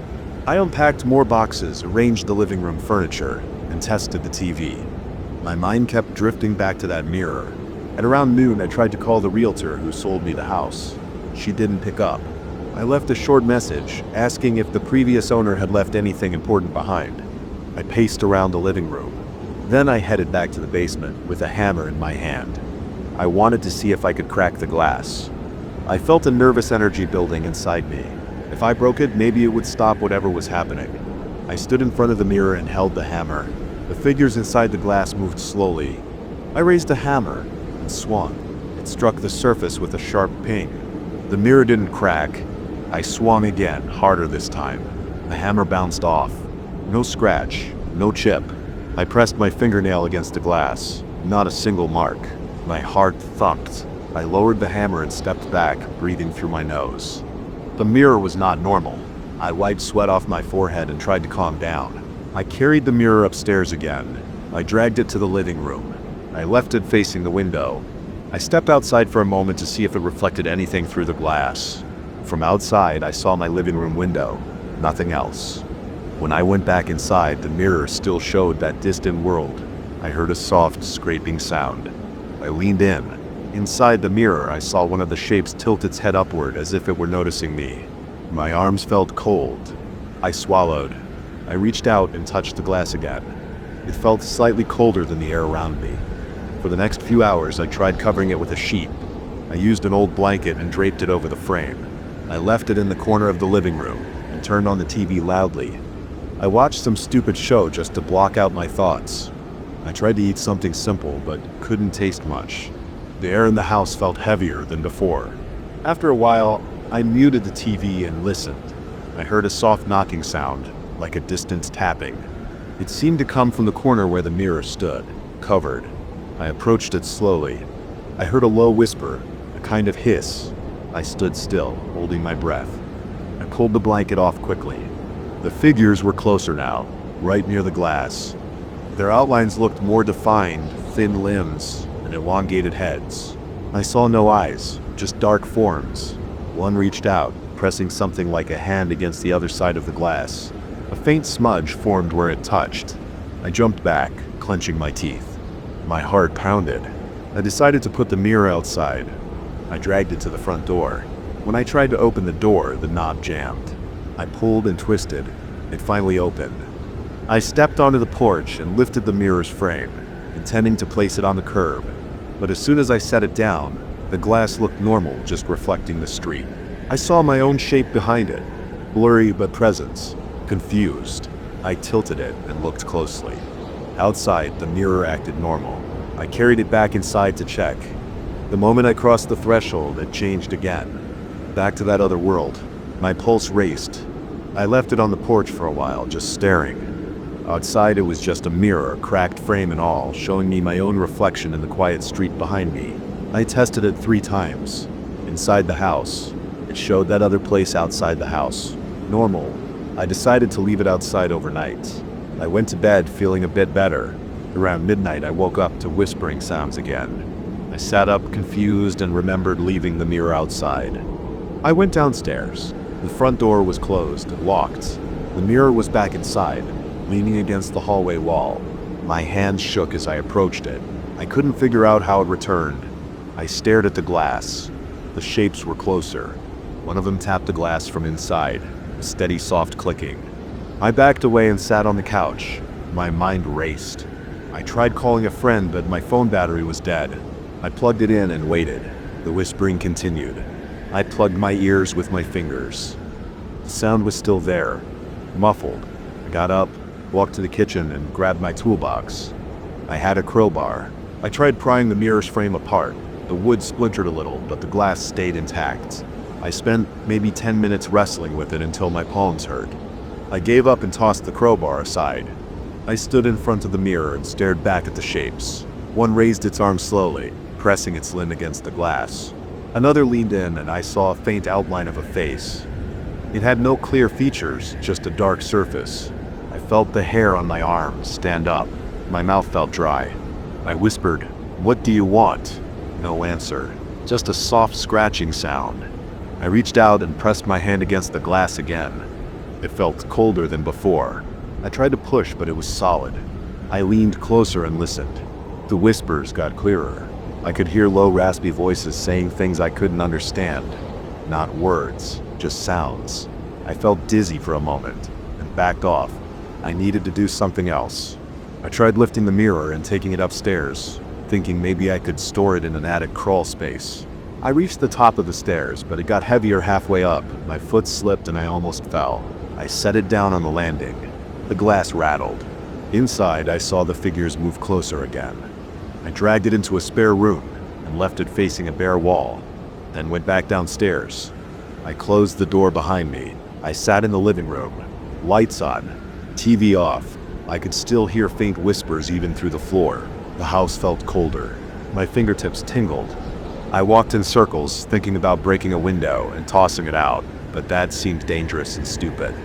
I just moved in. I tried opening another beer to calm my nerves, but it tasted flat too. I tossed it. I decided to sit outside on the porch for a while. Outside, the air felt normal. I sat on the steps and looked at the quiet street. I stood up, walked around to check all the doors and windows. Everything was locked. After 20 minutes, I went back inside. The whispering continued, muffled by the floor and walls. I climbed the stairs, my heart pounding. At the top, I hesitated. The door to the spare room was slightly open. I had left it closed before. I approached it slowly. My mouth went dry again. I reached for the doorknob and listened. Inside, I heard soft scraping sounds. I pushed the door open. The mirror stood in the center of the room now, facing me. The sheet I used earlier was folded at its base, although I had never brought that sheet upstairs. I stepped inside and circled the mirror. The images inside were dark and shifting. The figures stood at the glass, tapping. I looked closely. They seemed to lean their heads forward, pressing themselves against the glass from inside. I saw the surface bulge slightly inward, like elastic. I gasped and stepped back. I ran out of the room and shut the door. The handle rattled a bit. I pressed my ear to the door. The whispers got louder. I ran downstairs and grabbed the hammer again. I rushed back up and swung the door open. Hammer raised. I approached the mirror and struck it again. The metal bounced off. I yelled out loud, cursing, sweating. I dragged the mirror back down the hall, struggling under its weight. I pushed it into a closet and slammed the door shut. I held the door closed with my hands, breathing fast. The wood vibrated under my grip as something tapped from inside the closet. I shoved a heavy chair against the closet door. I backed away, watching the door, expect it to burst open. It stayed closed. I stood there for a long time, listening to the muffled taps and whispers. My head hurt, my legs felt weak. I walked downstairs, leaving all the lights on. I sat on the couch and waited for morning. I didn't sleep. I listened to the noises drifting through the floors. I tried to focus on the sounds of distant traffic outside. Anything normal. The whispering never completely stopped. I'm still here, writing this down in my head, trying to stay calm. The mirror is upstairs, locked in that closet. Every so often I hear it rattle. I know if I open the door, I'll see that dark world and those shapes pressing against the glass. I can't break it. I can't throw it out. It returns inside every time I try. The voices keep coming. I don't know what they want. I'm just trying to keep it contained. I have no idea if they will ever stop. For now, I'm staying downstairs, listening, waiting, and hoping they never find a way through. I stood at the corner of that empty street and looked ahead. The street was quiet. It had a row of weak streetlights that flickered at regular intervals. There were no cars parked along the sidewalk. There were no people around. Everything felt cramped, even though the space was open. The buildings around me looked old. Their walls had patches of peeling paint. The pavement had cracks. The drains smelled of damp trash. The air carried a faint odor of stale water and decaying leaves. The night sky showed no stars. It felt like the power lines overhead were humming, but maybe that was just my ears adjusting to the silence. I swallowed once, trying to clear my throat. It was dry. My back felt stiff. I wondered if I should keep going down the street or try to find another route, but I didn't know the area well and I needed to reach the main road. The street would save me a few blocks of walking. I decided to go ahead. As I took my first few steps, I heard the scuff of my shoes against the concrete. My footsteps echoed softly. The flickering lights were steady in their pattern on for a few seconds, then a sudden dimming, then back again. Each cycle took maybe 2 or 3 breaths. I tried counting in my head, but I lost track. I moved at a slow pace. My shoulders felt tense. I noticed a sensation in my stomach, a slight tightness. I tried ignoring it. The closer I got to the first streetlight, the more I could see how weak the bulb was. It produced a thin cone of light that barely reached the center of the street. The edges of that light faded into darkness. On the left side, the building's wall formed a long canvas of dull concrete. On the right, I saw a fence made of metal bars, behind which there might have been a narrow alley or a vacant lot, but I couldn't see clearly. The fence rattled a bit when the wind picked up. I could feel the breeze on my face. It was cold and carried a hint of moisture. As I passed under that first streetlight, I saw something strange. On the wall to my left, a shadow stretched out. At first I thought it was just my silhouette, but the shape looked odd. The arms seemed longer, and the head appeared to tilt slowly. I stopped walking and stared. The flickering light played tricks on the outlines. I moved my hand up. My own shadow moved, but the shape on the wall didn't match my motion exactly. It hesitated, then caught up. I stepped 1 foot forward. The silhouette on the wall elongated along the cracked surface and seemed to wave one arm as if raising it and lowering it at a lazy pace. I looked around. No one else was there, and no other light source was obvious. I glanced behind me. The next streetlight down the road flickered in the same pattern. Everything looked empty and still. But when I looked back at the wall, the silhouette remained. It moved again, shifting its arms in a slow gesture that I couldn't interpret.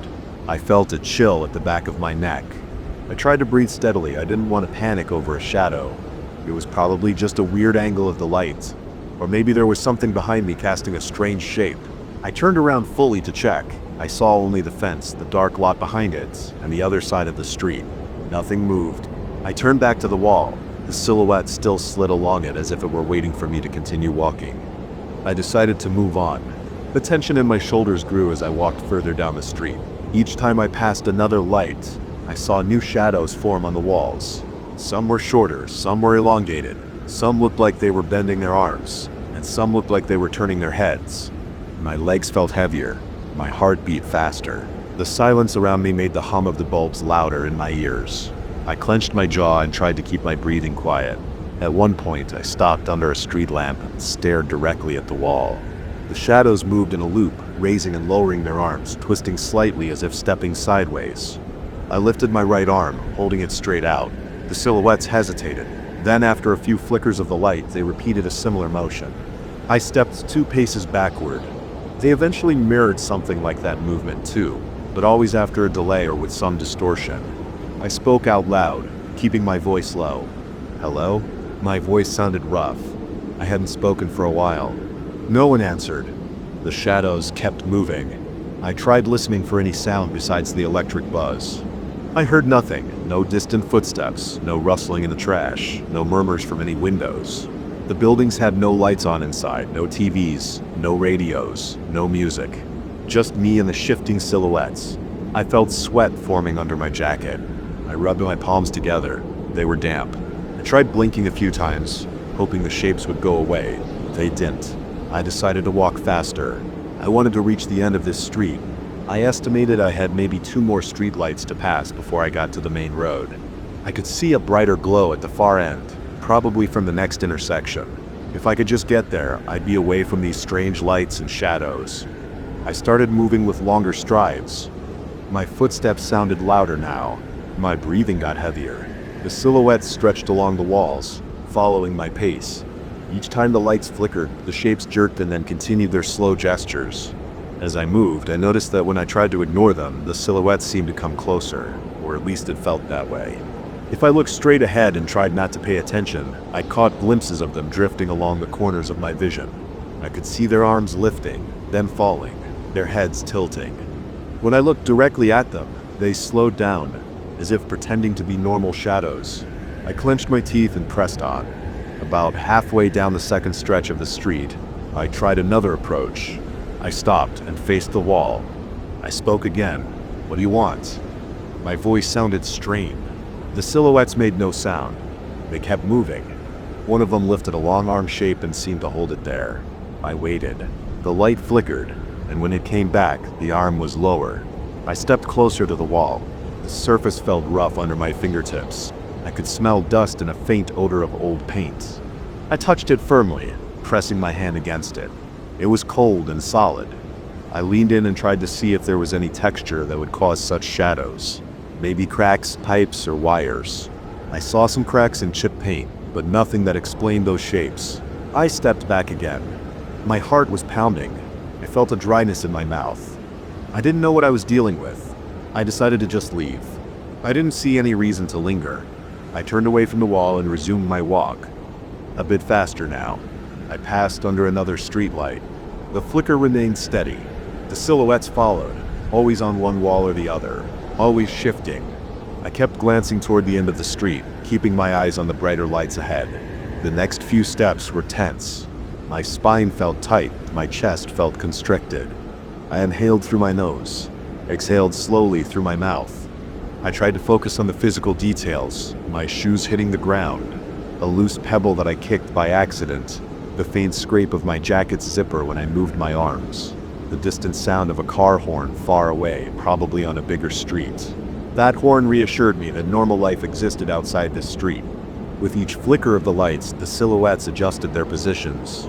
Sometimes they seemed to reach out, sometimes they just swung their arms at the elbow. Other times they stood still. I ignored them as best I could. My legs felt a slight burn from the tension of trying not to run. I kept a steady pace, not too fast nor too slow. When I finally reached the last streetlight before the intersection, I noticed the shadows looked a bit weaker. The brighter glow from the main road began to overpower the flickering bulbs behind me. The silhouettes seemed thinner and less defined. I could see them struggling to remain visible. Their edges wavered. One of them raised an arm again, but now it looked faint and broken up by patches of stronger light. I stopped for a moment and watched. They still moved, but less smoothly. The flickering pattern continued, but it felt less intense now. I glanced behind me down the street I had just crossed. It was a straight line of weak lights and peeling walls. From this vantage point, I could see the entire row of streetlights flickering in sequence. I could see several distorted silhouettes along the walls, each moving at a different angle. They all looked like faint outlines now. None of them made a sound. None of them approached me. I took a step toward the main road. The normal city lights were steady and strong. I could see a traffic light changing colors a block away. I could see a closed store with a bright security light above its door. I heard distant voices, maybe from people on a nearby avenue. The air smelled cleaner here, less damp and stale. I relaxed my shoulders a bit, feeling some of the tension slip away. Before I left that deserted street entirely, I turned back one last time. The silhouettes still moved in that slow pattern, but now it felt even more distant. They seemed to fade against the wall as I stood halfway between them and the main road. I didn't know what their purpose was. Maybe there was no purpose. They didn't speak. They didn't attack. They didn't vanish. They just kept doing their gestures. They kept responding to my presence, but never with anything I could understand. I shook my head and stepped onto the main road. My chest still felt tight. My palms still felt a bit sweaty. I cleared my throat and tried to breathe normally. Cars passed by in the distance. I heard a muffled sound from someone closing a door somewhere. I began walking toward my destination, staying close to the brighter lights. The feeling that I was leaving something unfinished lingered in my mind. It felt like I had walked out of a conversation right when someone was about to say something important, but I didn't know who they were or what they wanted to say. I kept walking, listening to my own footsteps on the sidewalk. My legs felt tired now that the tension had eased. I wiped my face with my sleeve, feeling a bit of sweat on my forehead. I tried to think if there was anything else I could have done. Maybe if I had waited longer or tried another question, I could have gotten something more. But I was too uneasy to stay there. That street was empty. Those silhouettes made no sense. I didn't want to go back. I wanted normal light, normal sounds, and normal people. I wanted to be away from those flickering patterns and those shifting shapes. As I kept walking, the memory of that street began to fade.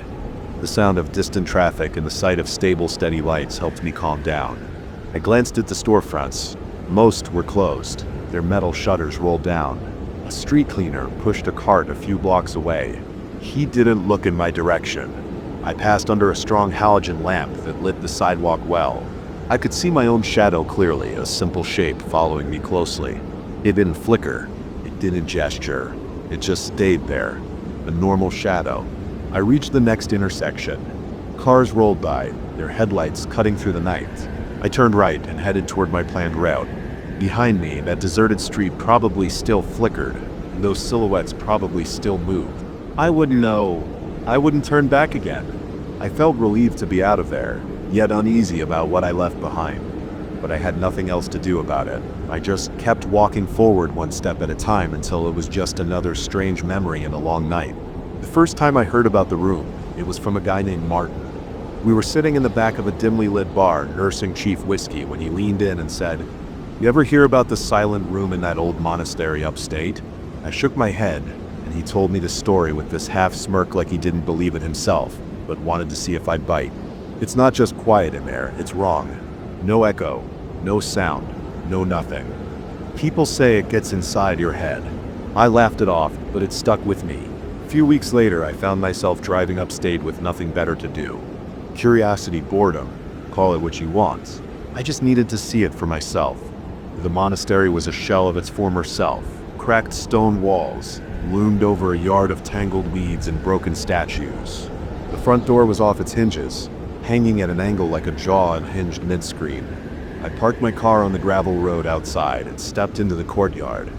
The air was still, no wind, no birds, nothing. Inside, the place smelled of mildew and old wood. My boots echoed as I walked across the tiled floor of what must have been a chapel.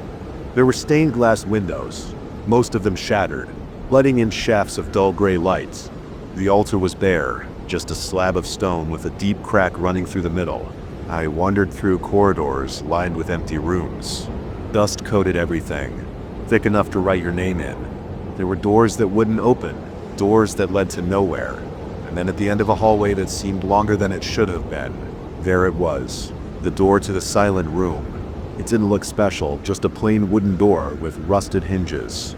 But when I grabbed the handle, it felt colder than the air around it, like it had been sitting in a freezer. I pushed it open and the hinge let out a long drawn-out creak that felt too loud in the quiet of the building. Inside, it was dark. No windows. Just a small bare room with walls and a ceiling that seemed too close together. I struck a match and lit the candle I'd brought with me. The flickering light illuminated the walls, and that's when I saw them. Dark stains covered the plaster, spread out in uneven patches. At first I thought it was just water damage, but the longer I looked, the clearer they became. Faces, dozens of them. Some were small, no bigger than my hand. Others stretched from the floor to the ceiling. Their mouths were open in silent screams, their eyes wide and hollow. The candlelight made them seem like they were moving, shifting in slow, agonizing waves. I tried to back out of the room, but something stopped me. My feet felt as though they were glued to the floor. I opened my mouth to call for help, to scream, but nothing came out. No sound, not even the scrape of my boots on stone. My heartbeat thundered in my chest, but I couldn't hear it. I pressed my hand to my chest, trying to feel it, to remind myself it was still there. The silence was so heavy it felt like it was pressing down on me, crushing me from the inside out. The candle flickered, and I swore the faces on the walls turned to look at me. I backed up against the door, my hands fumbling for the handle, but it wasn't there. The door was gone, or maybe it had never been there in the first place. I started banging on the walls, pounding with both fists, but the room didn't give. The faces seemed to shift closer, their expressions twisting into something worse than pain. I tried to scream again, but my throat felt like it was full of concrete. The candle burned lower, the wax pooling around my fingers. The faces didn't stop moving. They twisted and writhed like they were alive, but I couldn't hear anything. No whispers, no moans, no screams, just silence. I don't know how long I was in there. Minutes, hours. Time felt like it didn't work the same way inside that room. The air felt thicker with each passing second, like I was breathing in something more solid than air. My head pounded, my chest ached, but I couldn't do anything except stand there and watch the faces shift. When the candle finally burned out, I was left in total darkness. That's when I felt it, something brushing against my arm. I jerked away, but there was nowhere to go. The room felt smaller than before, like the walls were closing in. My hands hit the cold plaster and I could feel the outlines of the faces. They weren't just stains. They were raised, like they were carved into the wall. The one I touched was smooth, its lips open as if it were about to say something, but the silence swallowed everything. I don't remember finding the door. One second I was pressed against the wall, and the next, I was stumbling out into the hallway. The air outside the room was damp and smelled like rot, but at least I could hear my own breathing again. It came in short, ragged gasps, my lungs burning with every inhale. The door swung shut behind me with a soft thud, and for a moment I thought about running, just getting out of there and never looking back. But my curiosity got the better of me. I turned around to look at the door one last time. It was just a door. Plain, wooden, unremarkable. The creak it made when I opened it was gone, replaced by silence. The hallway was quiet, but not like the room. I could hear my own breathing, the soft rustle of my jacket as I turned to leave. When I got back to my car, the world outside felt wrong. I couldn't put my finger on it, but it was like the colors were a little duller, the sounds a little softer. Even the gravel under my boots didn't crunch the way it should have.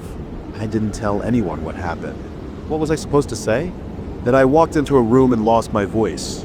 My sense of time, maybe even my sanity. People would think I'm crazy. Sometimes late at night, I think I can still feel it. That silence. It's like a weight in my chest, a reminder that the room is still out there waiting. And sometimes when the lights are off and the house is quiet, I think I see them, the faces, watching me from the corners of the room, their mouths open in silent screams. I wasn't supposed to be down there. The building supervisor had made that clear the first week I moved in.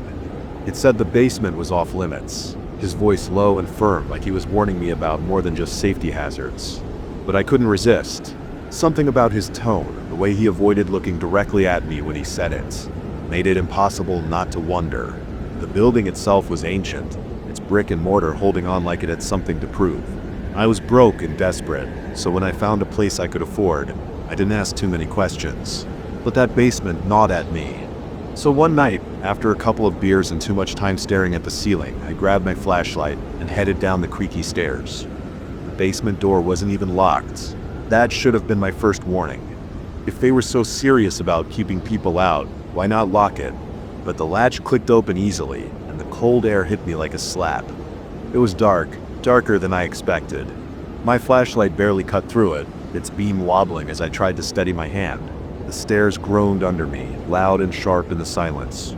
There was no hum of appliances, no distant drip of water, just silence, like the whole space had been drained of sound. At the bottom, the smell hit me. Not rot, not damp, but nothing. No smell at all, like the air itself had been scrubbed clean. The room stretched wider than I thought it would. The flashlight caught glimpses of old wooden beams, piles of forgotten junk, and then the paintings.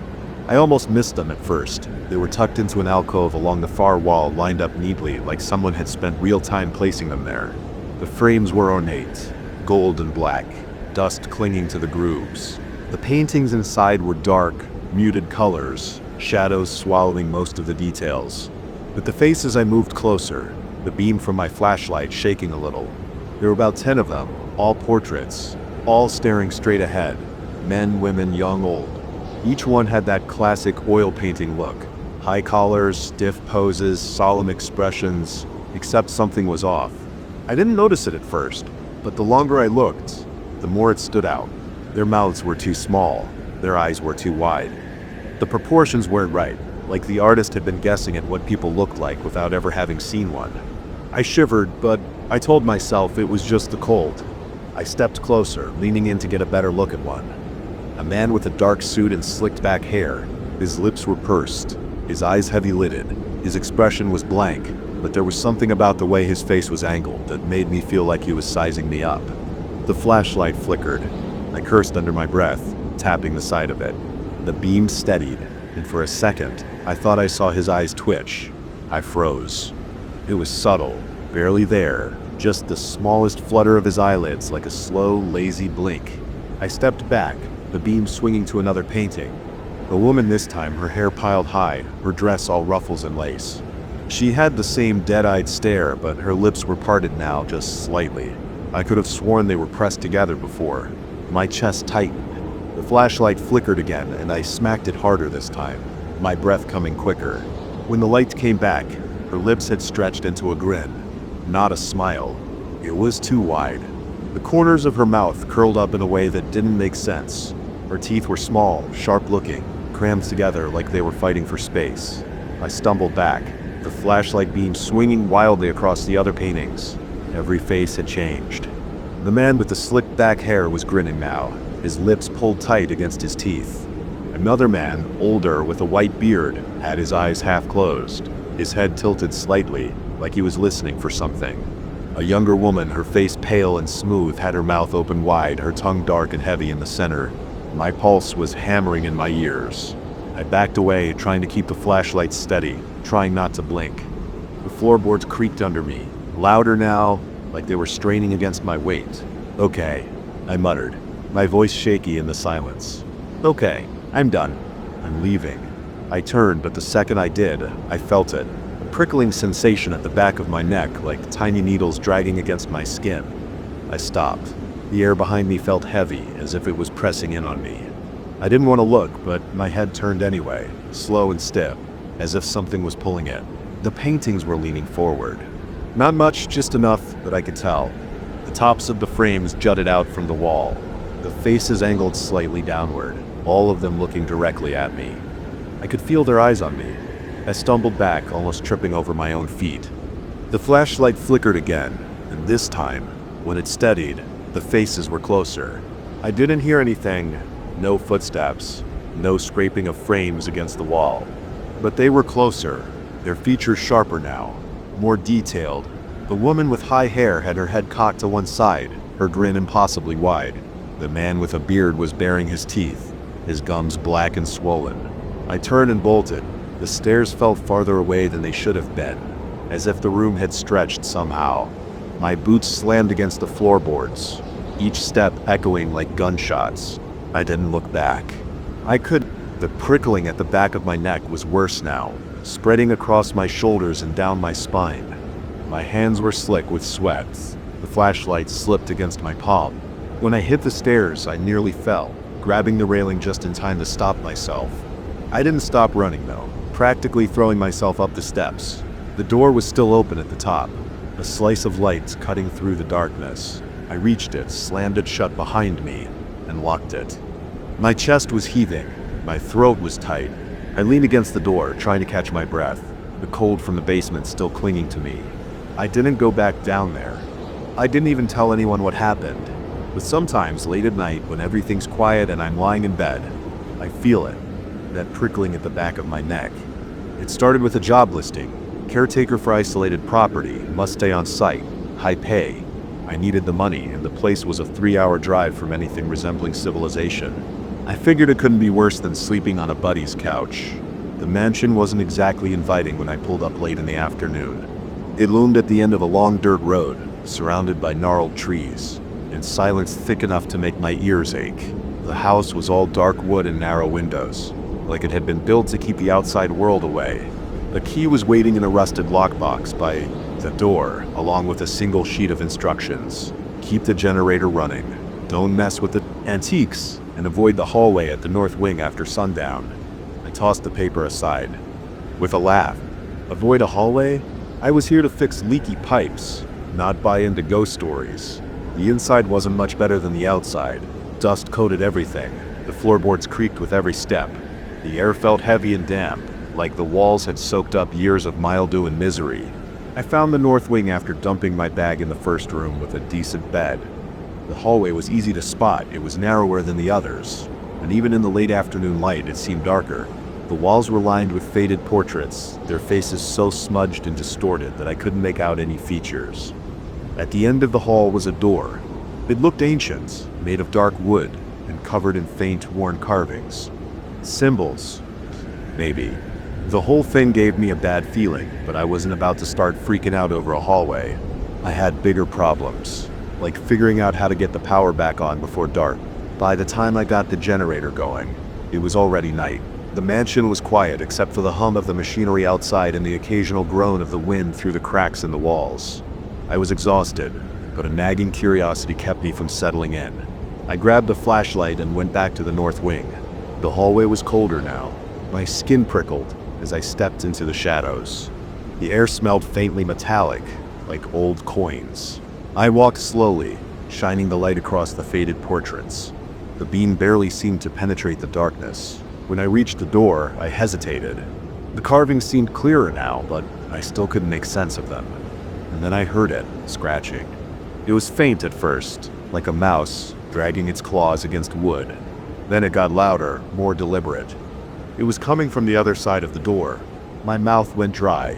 The flashlight wavered in my hand. I leaned in, my ear just inches from the surface. The scratching stopped. I should have walked away. I knew it even then, but I grabbed the handle and twisted. It was ice cold. The door didn't budge. I pushed harder, and it gave way with a low groan. There was nothing, no room, no floor, just blackness. It wasn't just dark. It was like staring into a hole that shouldn't exist. My flashlight's beam just stopped, swallowed by the void. My heart hammered as I stepped back, but I couldn't look away. Then I saw them faces. Dozens of them. Pale, stretched thin like wet paper with wide eyes that didn't blink. Their mouths moved, but there was no sound, only a low hum that seemed to come from everywhere at once. My chest tightened. I couldn't breathe. The scratching started again, louder now. Long, jagged fingers pressed against the edge of the void, dragging across nothing. They didn't break through, but they didn't stop. I slammed the door shut and ran. My legs felt like lead, but I didn't stop until I was in my room with the door locked. My pulse was pounding in my ears. I sat there gripping the flashlight, listening for any sign that something had followed me. I didn't sleep. Every time I closed my eyes, I saw the faces. By morning, I convinced myself it had to be some kind of weird optical illusion. Maybe a trick of the light or my brain messing with me. I forced myself to go back to the hallway. The door was shut. No scratches, no weird noises. I stood there for a long time, just staring. But I didn't touch it again. The day passed slowly. I busied myself with fixing a leaky sink and checking the old plumbing. Anything to keep from thinking about the hallway. But when night came, the scratching started again. Faint at first, then louder. I told myself I wouldn't go back, but I couldn't help it. This time I didn't open the door. I just stood in the hallway listening. The scratching stopped, replaced by a whisper. It wasn't words exactly, just a low, guttural sound that made my skin crawl. My chest felt heavy, like the air itself was pressing down on me. I stumbled back to my room, but the whisper followed me. It was faint, just under the edge of hearing, like it was coming from inside my own head. I stuffed earbuds in and blasted music until my ears ached, but it didn't help. By the third night, I was a wreck. The whisper had turned into a constant drone, and the scratching felt like it was echoing through the entire house. I tried calling the number from the job listing, but the line was dead. I decided I was done. I packed my bag and headed for the front door, but it wouldn't open. The lock turned, but the door wouldn't budge. I tried the windows. Same thing. It was like the house had sealed itself shut. I went back to the north wing. The hallway was darker than ever, the air freezing cold. The door was open, just a crack. I didn't remember leaving it like that. I crept closer, my stomach twisting with every step. The void was still there, and the faces were closer now. I could see their eyes moving, following me. The whisper was louder, almost a chant. My hands were shaking so badly I dropped the flashlight. It rolled to the edge of the blackness and stopped. I should have left it, but I didn't.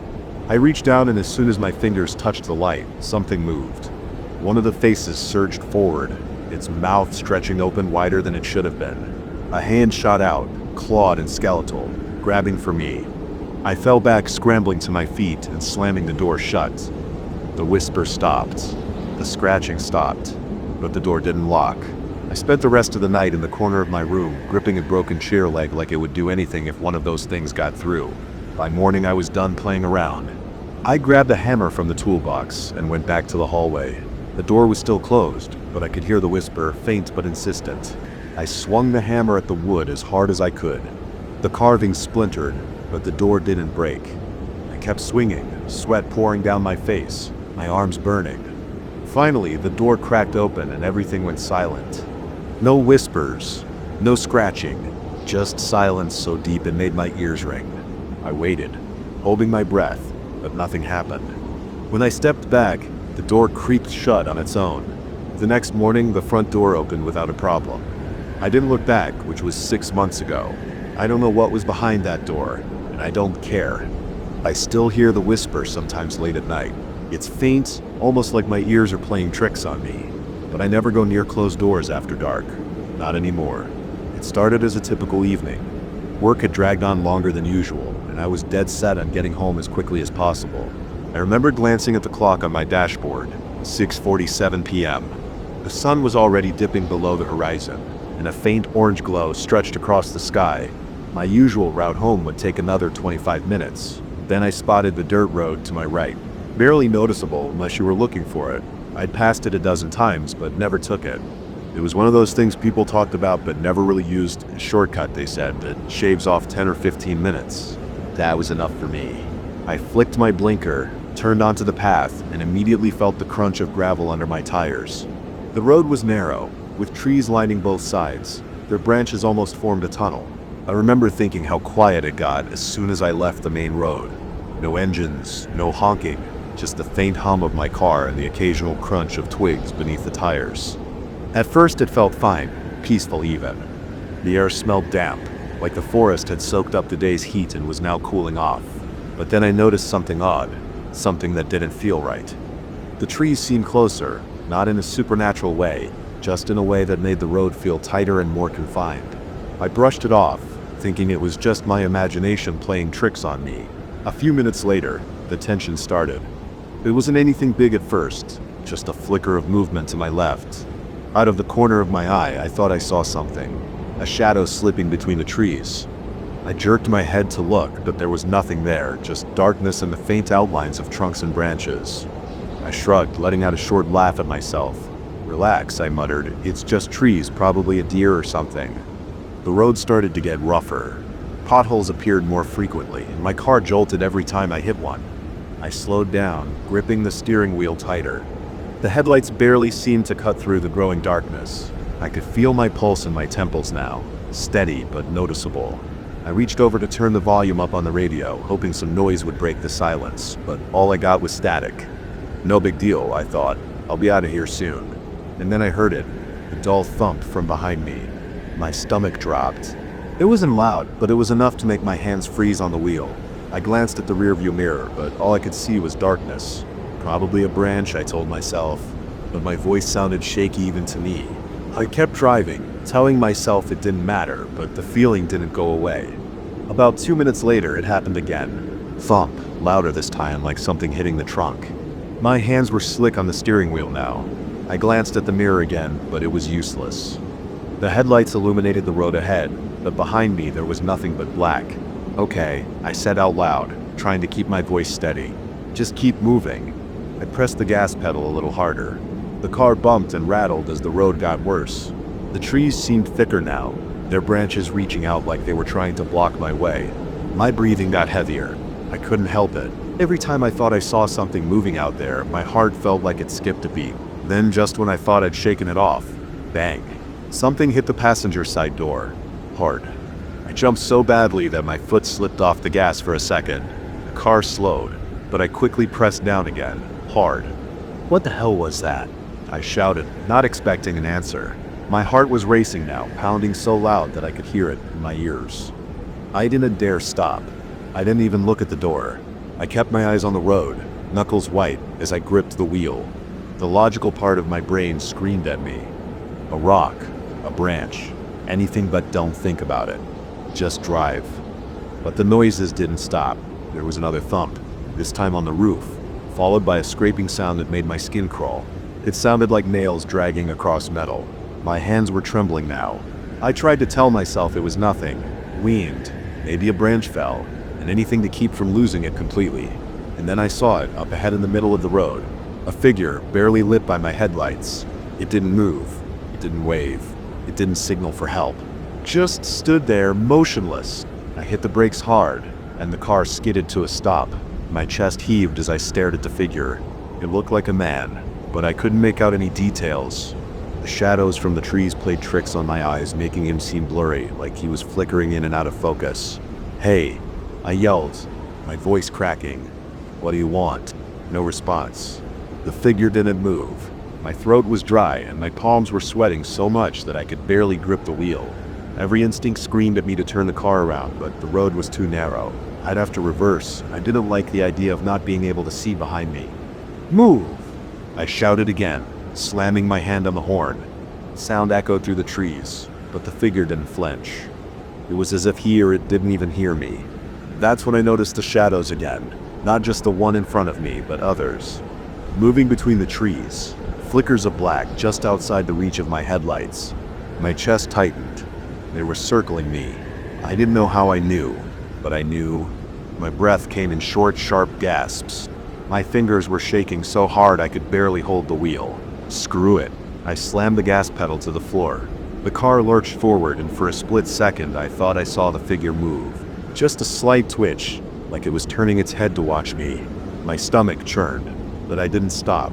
The car bounced and jolted as I sped down the road, the branches on either side scraping against the windows like claws. The noises didn't stop. I could hear them now, soft, deliberate thuds on the roof, the doors, even the trunk. Like something or someone was climbing on the car. I clenched my teeth, refusing to look in the mirror. I just had to get out of there. Finally, I saw it. The edge of the woods. The trees thinned out and I could see the faint glow of streetlights in the distance. Relief flooded me. I pressed the gas even harder, the engine roaring as I raced toward the light. As soon as I hit the main road, the noises stopped. Just like that. No thumps, no scraping, no movement. I drove for a few more minutes before pulling over, my hands trembling as I turned off the engine. My chest heaved as I sat there, gripping the wheel, trying to calm down. After a few minutes, I forced myself to get out of the car. My legs felt like jelly as I walked around, checking the doors, the roof, the trunk. Nothing, no scratches, no dents, no signs of anything hitting the car. But when I opened the passenger door, my blood ran cold. There, on the seat, was a handprint. Smudged, dark, like someone had pressed their hand against the glass from inside. I slammed the door shut, jumped back into the driver's seat, and floored it all the way home. I didn't take that shortcut again. I never will. I remember that night starting out normal. I had left a friend's place later than usual. I was on my way home after a long day. It must have been close to midnight. The two-lane road stretched ahead in near total darkness. There were no streetlights, and the sky had no moon. I'd been driving for at least an hour without seeing another car. I felt the need to get home fast, but I was calm enough. The inside of my car was quiet except for a slight hum from the engine and the tires rolling over the pavement. I glanced at my rearview mirror once, because I thought I caught something in my peripheral vision. At first I saw nothing but darkness behind me. Then I saw two small lights pop up in the distance. Headlights. Another driver. It surprised me. I had not expected any company out here. I watched the lights for a second before returning my eyes to the road. The lines on the asphalt were faint, and I tried to keep the car steady. The other vehicle's lights were far behind, but still there. After a minute or so, I looked again. The headlights were closer than before, approaching steadily. The road ahead curved gently, and I slowed a bit because I couldn't see very far. The other car closed the gap. It felt too fast. I checked my speedometer. I was going just under the limit. I tapped the accelerator. My car picked up speed. The headlights behind matched my pace. No big deal, I thought at first.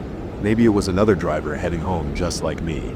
But then I noticed that the car behind lined up exactly with my lane changes. When I drifted right a bit to avoid a pothole, the headlights behind did the same. When I returned to center, they followed. It looked odd. I switched to the right lane.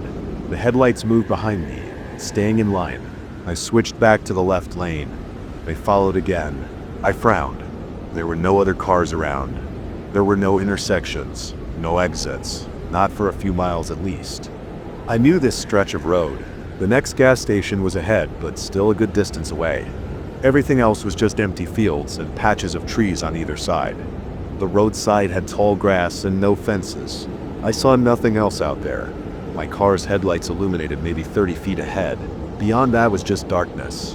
The rearview mirror showed only those two glaring lights behind me.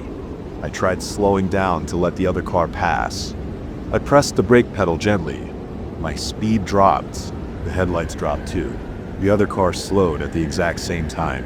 It stayed behind me, never pulling up beside me, never backing off completely. After a few seconds, I pressed the gas again, trying to regain my normal speed. The other car followed. I changed lanes again. It followed. I felt a slight warmth under my arms. My hands were sticky on the steering wheel. I turned off the AC, then turned it back on, hoping that would help. It did not. My breathing felt shallow. My shoulders tensed. I tried speeding up, pressing down harder on the gas pedal. My car responded with a slight roar and my speedometer climbed. I kept my eyes on the mirror for a moment. The headlights behind grew brighter as the other driver also accelerated. They stuck right behind me, maybe only 2 car lengths now. I couldn't make out the shape of their car, only those lights now glaring bright. They might have had their high beams on. I squinted. The reflection in my mirror was too bright. I flipped the mirror's angle to reduce the glare. It helped a little, but I could still see the lights behind. I felt my jaw clench tight. My heart thumped harder. I considered pulling over, but we were on a stretch with no shoulder. There was only a narrow strip of rough gravel at the edge. Stopping there seemed risky. Besides, I didn't know what this person wanted. I noticed my grip on the wheel got tighter. I tried to relax my fingers, but they stayed tense. I kept my foot on the gas. The car behind me stayed close. When I eased off to try a different speed, the other car matched every move. I tried something else. I signaled to the right, hoping the driver might take a hint and pass on the left. I slowed down. They slowed. They never came around me. They just stayed directly behind, tailgating now so close that I could feel a slight pressure in my chest. My breathing got heavier. My ears felt hot. My back felt damp against the seat. I leaned forward to check the road ahead. Still empty, still dark. I tapped my steering wheel twice with my finger. My leg muscles were stiff. I decided to speed up again to see if maybe I could lose them. I pressed the gas hard. The engine growled. My car surged forward. For a second, I thought I gained some ground. But then the headlights grew even brighter, as if the other car had found a way to push even closer. My speedometer needle climbed above the limits. I felt my heart beating in my neck. The other car stayed right on me, not backing off by an inch. I could hear my own breathing now, fast and shallow. I glanced at the dashboard. The fuel gauge was fine. The temperature gauge was normal. The radio was off. My phone lay on the passenger seat. I picked it up with one hand, holding the wheel with the other. I kept my eyes on the road but tried to unlock my phone. My thumb pressed the screen. Nothing. I tried again. It unlocked. I glanced down for a fraction of a second to check if I had a signal. The phone screen showed one bar, maybe. I tried to place a call, but I wasn't sure who to call. Maybe 911. I tried 911. I held the phone to my ear. It rang once, then nothing. The call didn't go through. I tried again. Still nothing. No stable signal. I placed the phone back down, keeping my eyes mostly forward. I didn't want to crash. The dark road had no lights. I needed to focus. The road began to curve slightly. I slowed to handle the curve. Then the other car tapped my rear bumper. I felt a slight jolt, a small impact from behind. I gasped and jerked the wheel. My car wobbled, but I regained control and steadied it. The bumper tap wasn't strong enough to push me off the road, but it was enough to send a clear message. Whoever was behind me meant to mess with me. They weren't just messing around at a distance. They were making direct contact. I muttered a few curses under my breath. My forehead was damp, and I tasted dryness in my mouth. My teeth clenched. I checked the mirror again. The lights behind were so bright that I could almost feel the heat from them. I tried to see beyond them to identify the car, but all I saw were two white points of light. The glare was too strong to see any shape. My heart was pounding and my foot pressed the gas. But I realized going faster wasn't helping. The other driver had no trouble keeping up. I considered slamming the brakes, but that seemed like a bad idea. If I hit the brakes hard, it might ram me at full speed. I didn't want that. I just needed to get away, maybe find a place with other people. I tried to recall the last time I passed anything. I remembered a gas station sign about 10 miles back saying the next station was ahead in about 5 or 6 miles. I was not sure how far I had gone since then. Maybe it was still a few miles away. I hoped it was closer than that. I kept one hand tight on the wheel, the other wiping sweat from my palm onto my pants. I checked the speedometer again. I was going a bit too fast for comfort. The lines on the road zipped by. The car behind matched every move. I flicked my turn signal on and off again, just a nervous habit. I pressed my lips together. I tried to think if there was a way to confuse them. Maybe if I drifted onto the shoulder and kicked up some dust. I didn't know if that would help.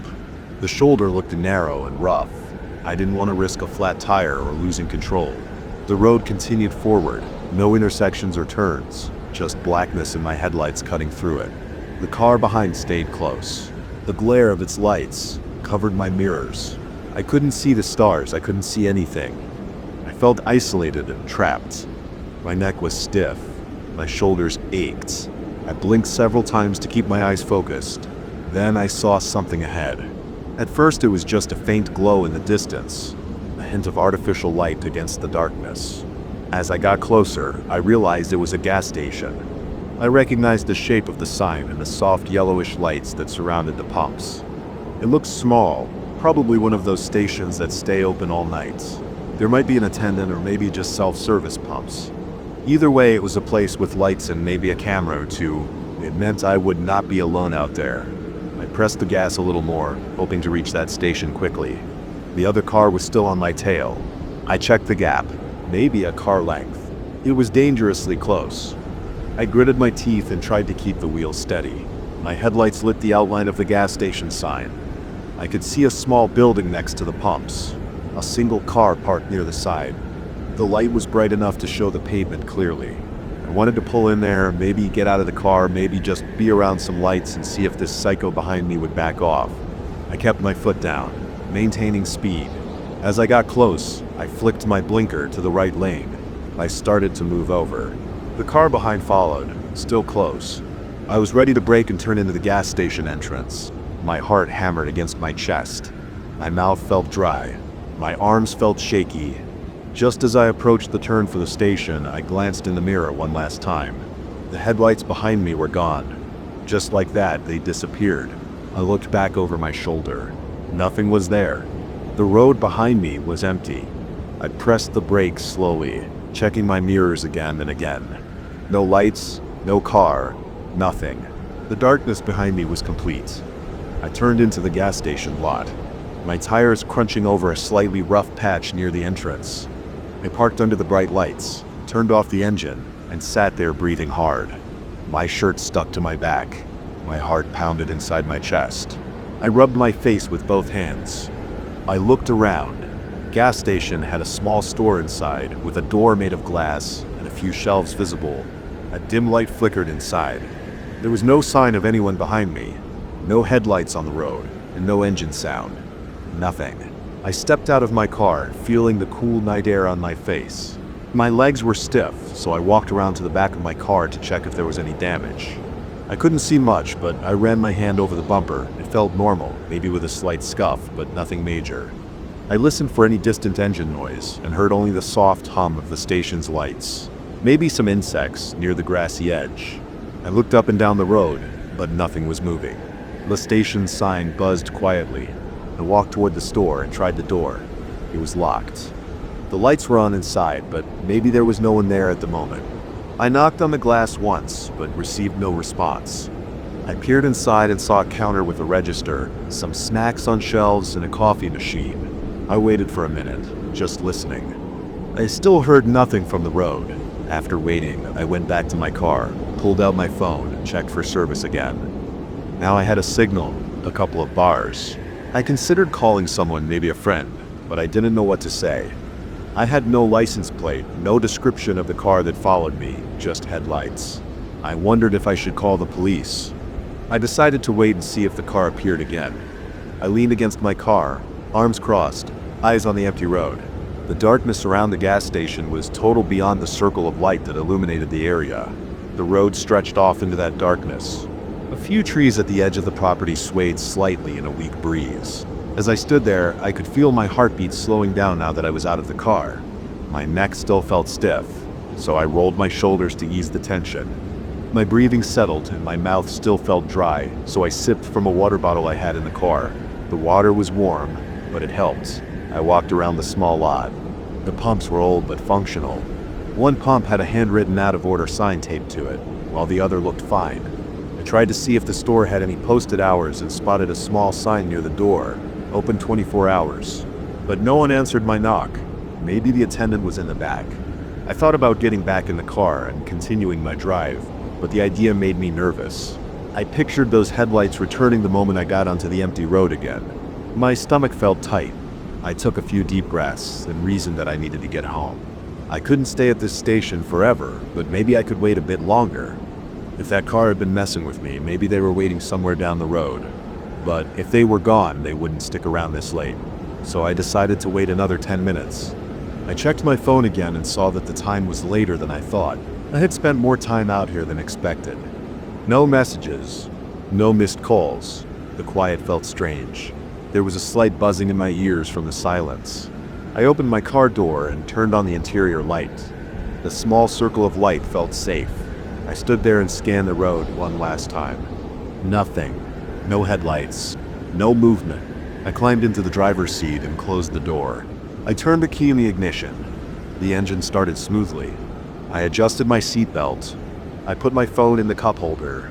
I flicked on my headlights again, illuminating the gas station lot in the road ahead. It looked normal, just an empty rural highway at night. I was more alert now. My senses felt sharper. My arms still felt tense, but my breathing was steady. I pulled out of the station slowly, looking both ways. The road was empty. I turned onto the asphalt, keeping my speed low. I watched my mirrors. Nothing behind me. The rearview mirror showed only darkness. I drove for a minute, then two, checking frequently. Still nothing, just the faint outlines of fields and trees.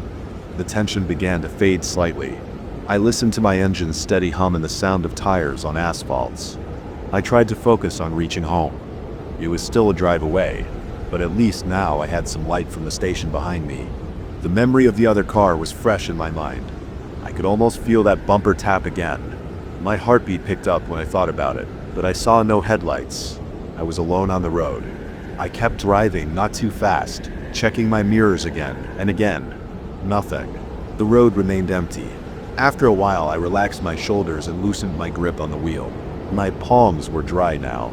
My clothes still felt a bit damp from sweat, but the cool air from the vents helped. I took a few sips of water from the bottle. The air outside smelled like nothing, just neutral, cool night air coming through the vents. I never saw that car again. Whoever it was, whatever they wanted, they were gone.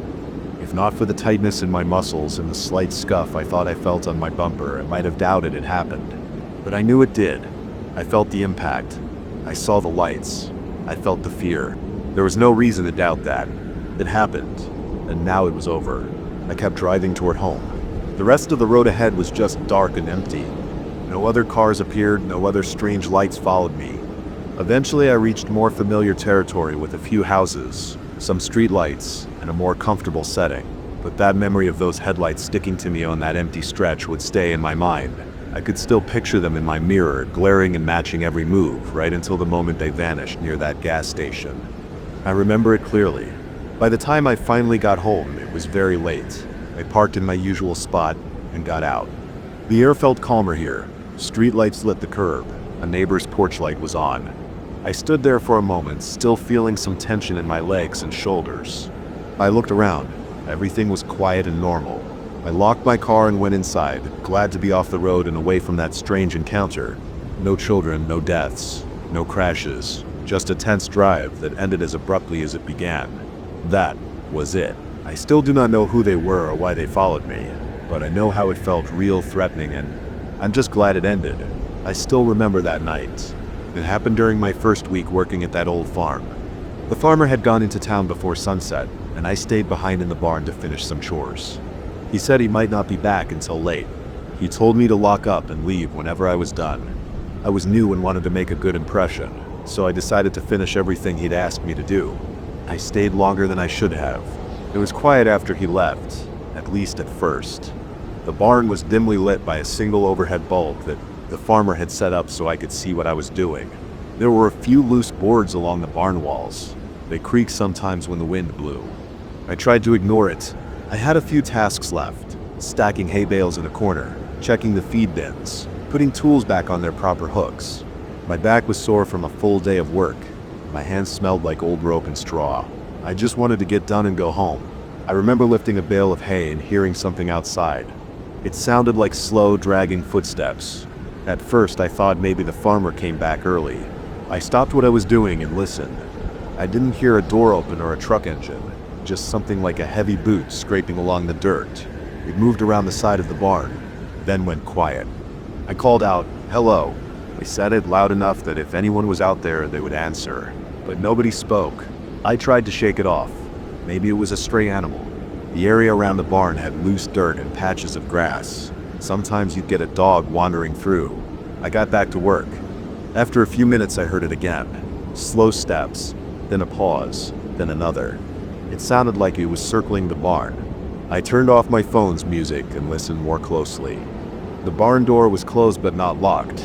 There was a padlock, but I hadn't used it yet because I planned on leaving soon. I walked to the door and put my ear against it. I heard something like a whisper, but I couldn't catch any words. It was a muffled sound, low and quiet, like someone trying not to be heard. I held my breath and stood there for a moment, waiting. My heart was beating faster.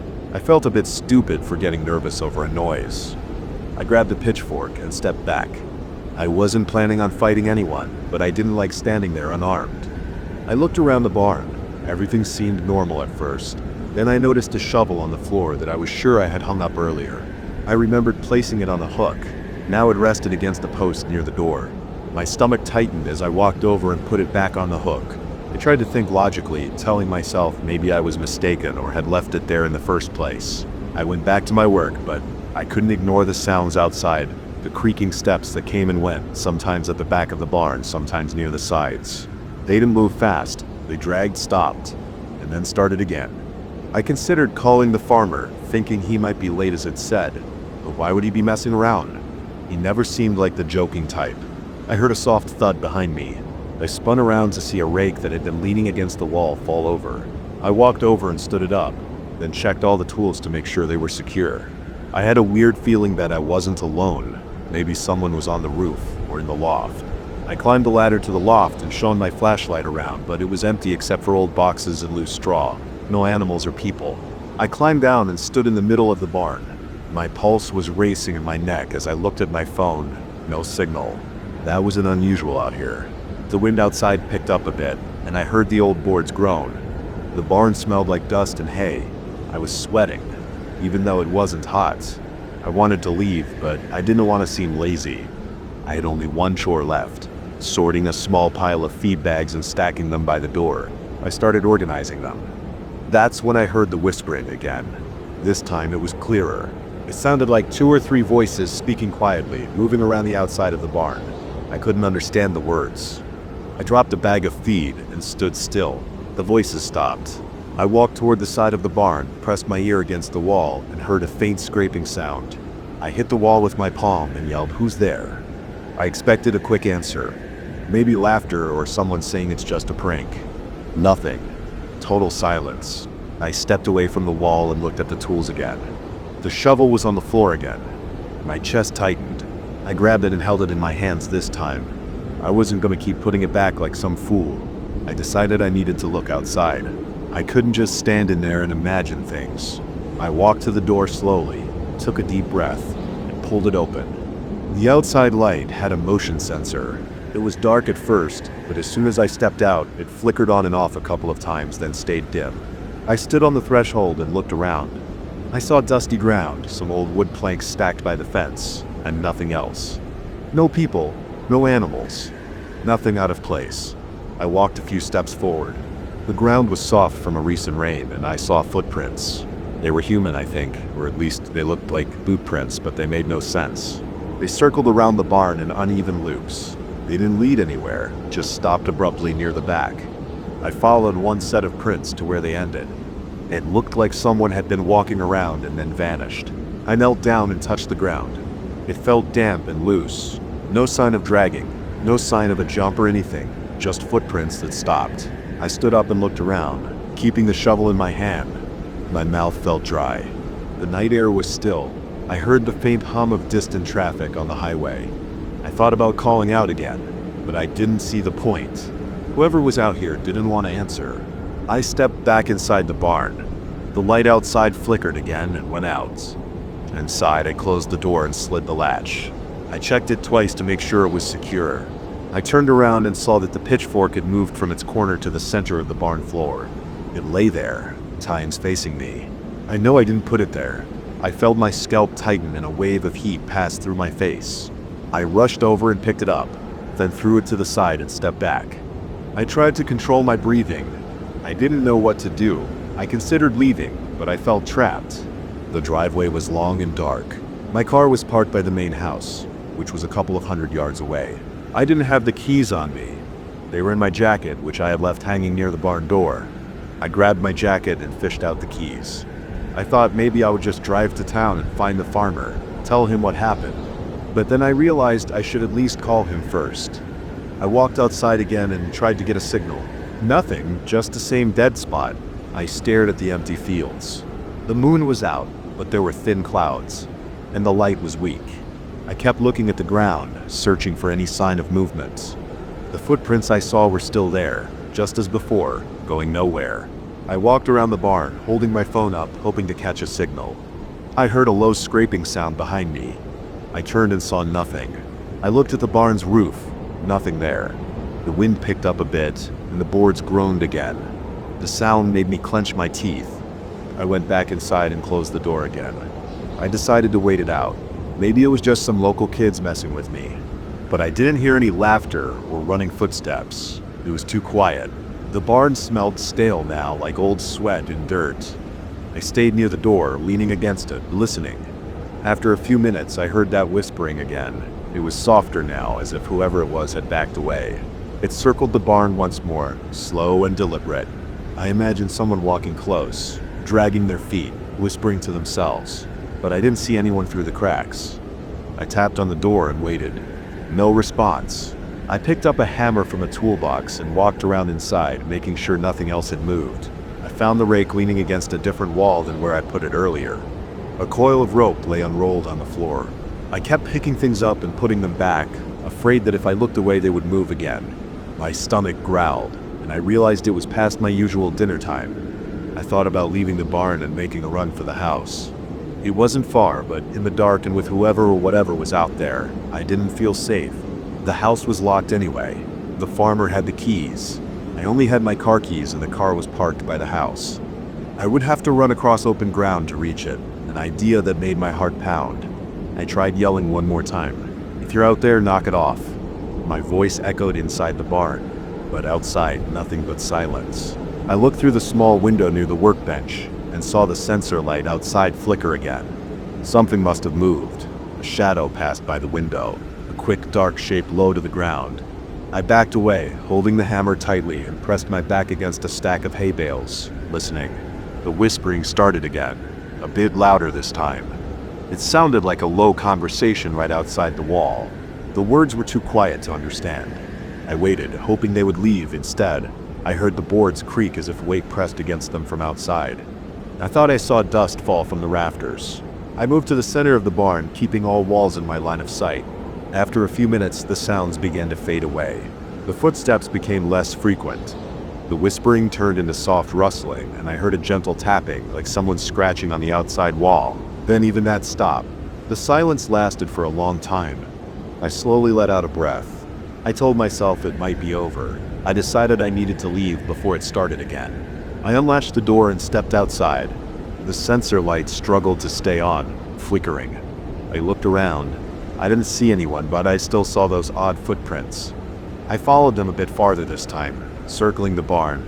They looped around, then ended about 10 feet from the far side.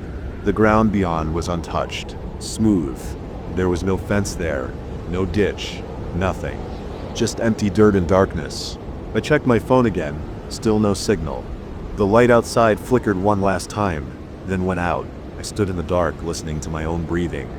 I walked toward the main house, keeping my footsteps quiet.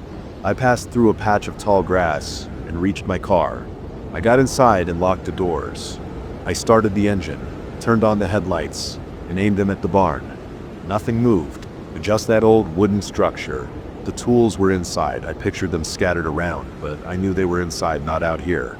No one was visible. The headlights lit up a piece of fence, some old barrels, and a few small trees. Everything looked normal, except for that uneasy feeling in my chest. I sat there for a while, engine running, doors locked, headlights shining.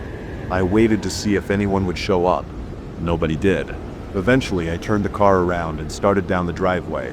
I didn't see any movement in my rearview mirror. The night was still. I drove until I reached a spot with cell service and called the farmer. Didn't pick up, probably still in town. I left a message saying something strange happened at the barn. I told him I locked up and left. I didn't go into detail on the voicemail. I went home and tried to sleep. The next morning, I came back to the farm early. I told the farmer what happened. He looked confused and said he never came back that night. He said no one else should have been on the property. We walked to the barn and looked around.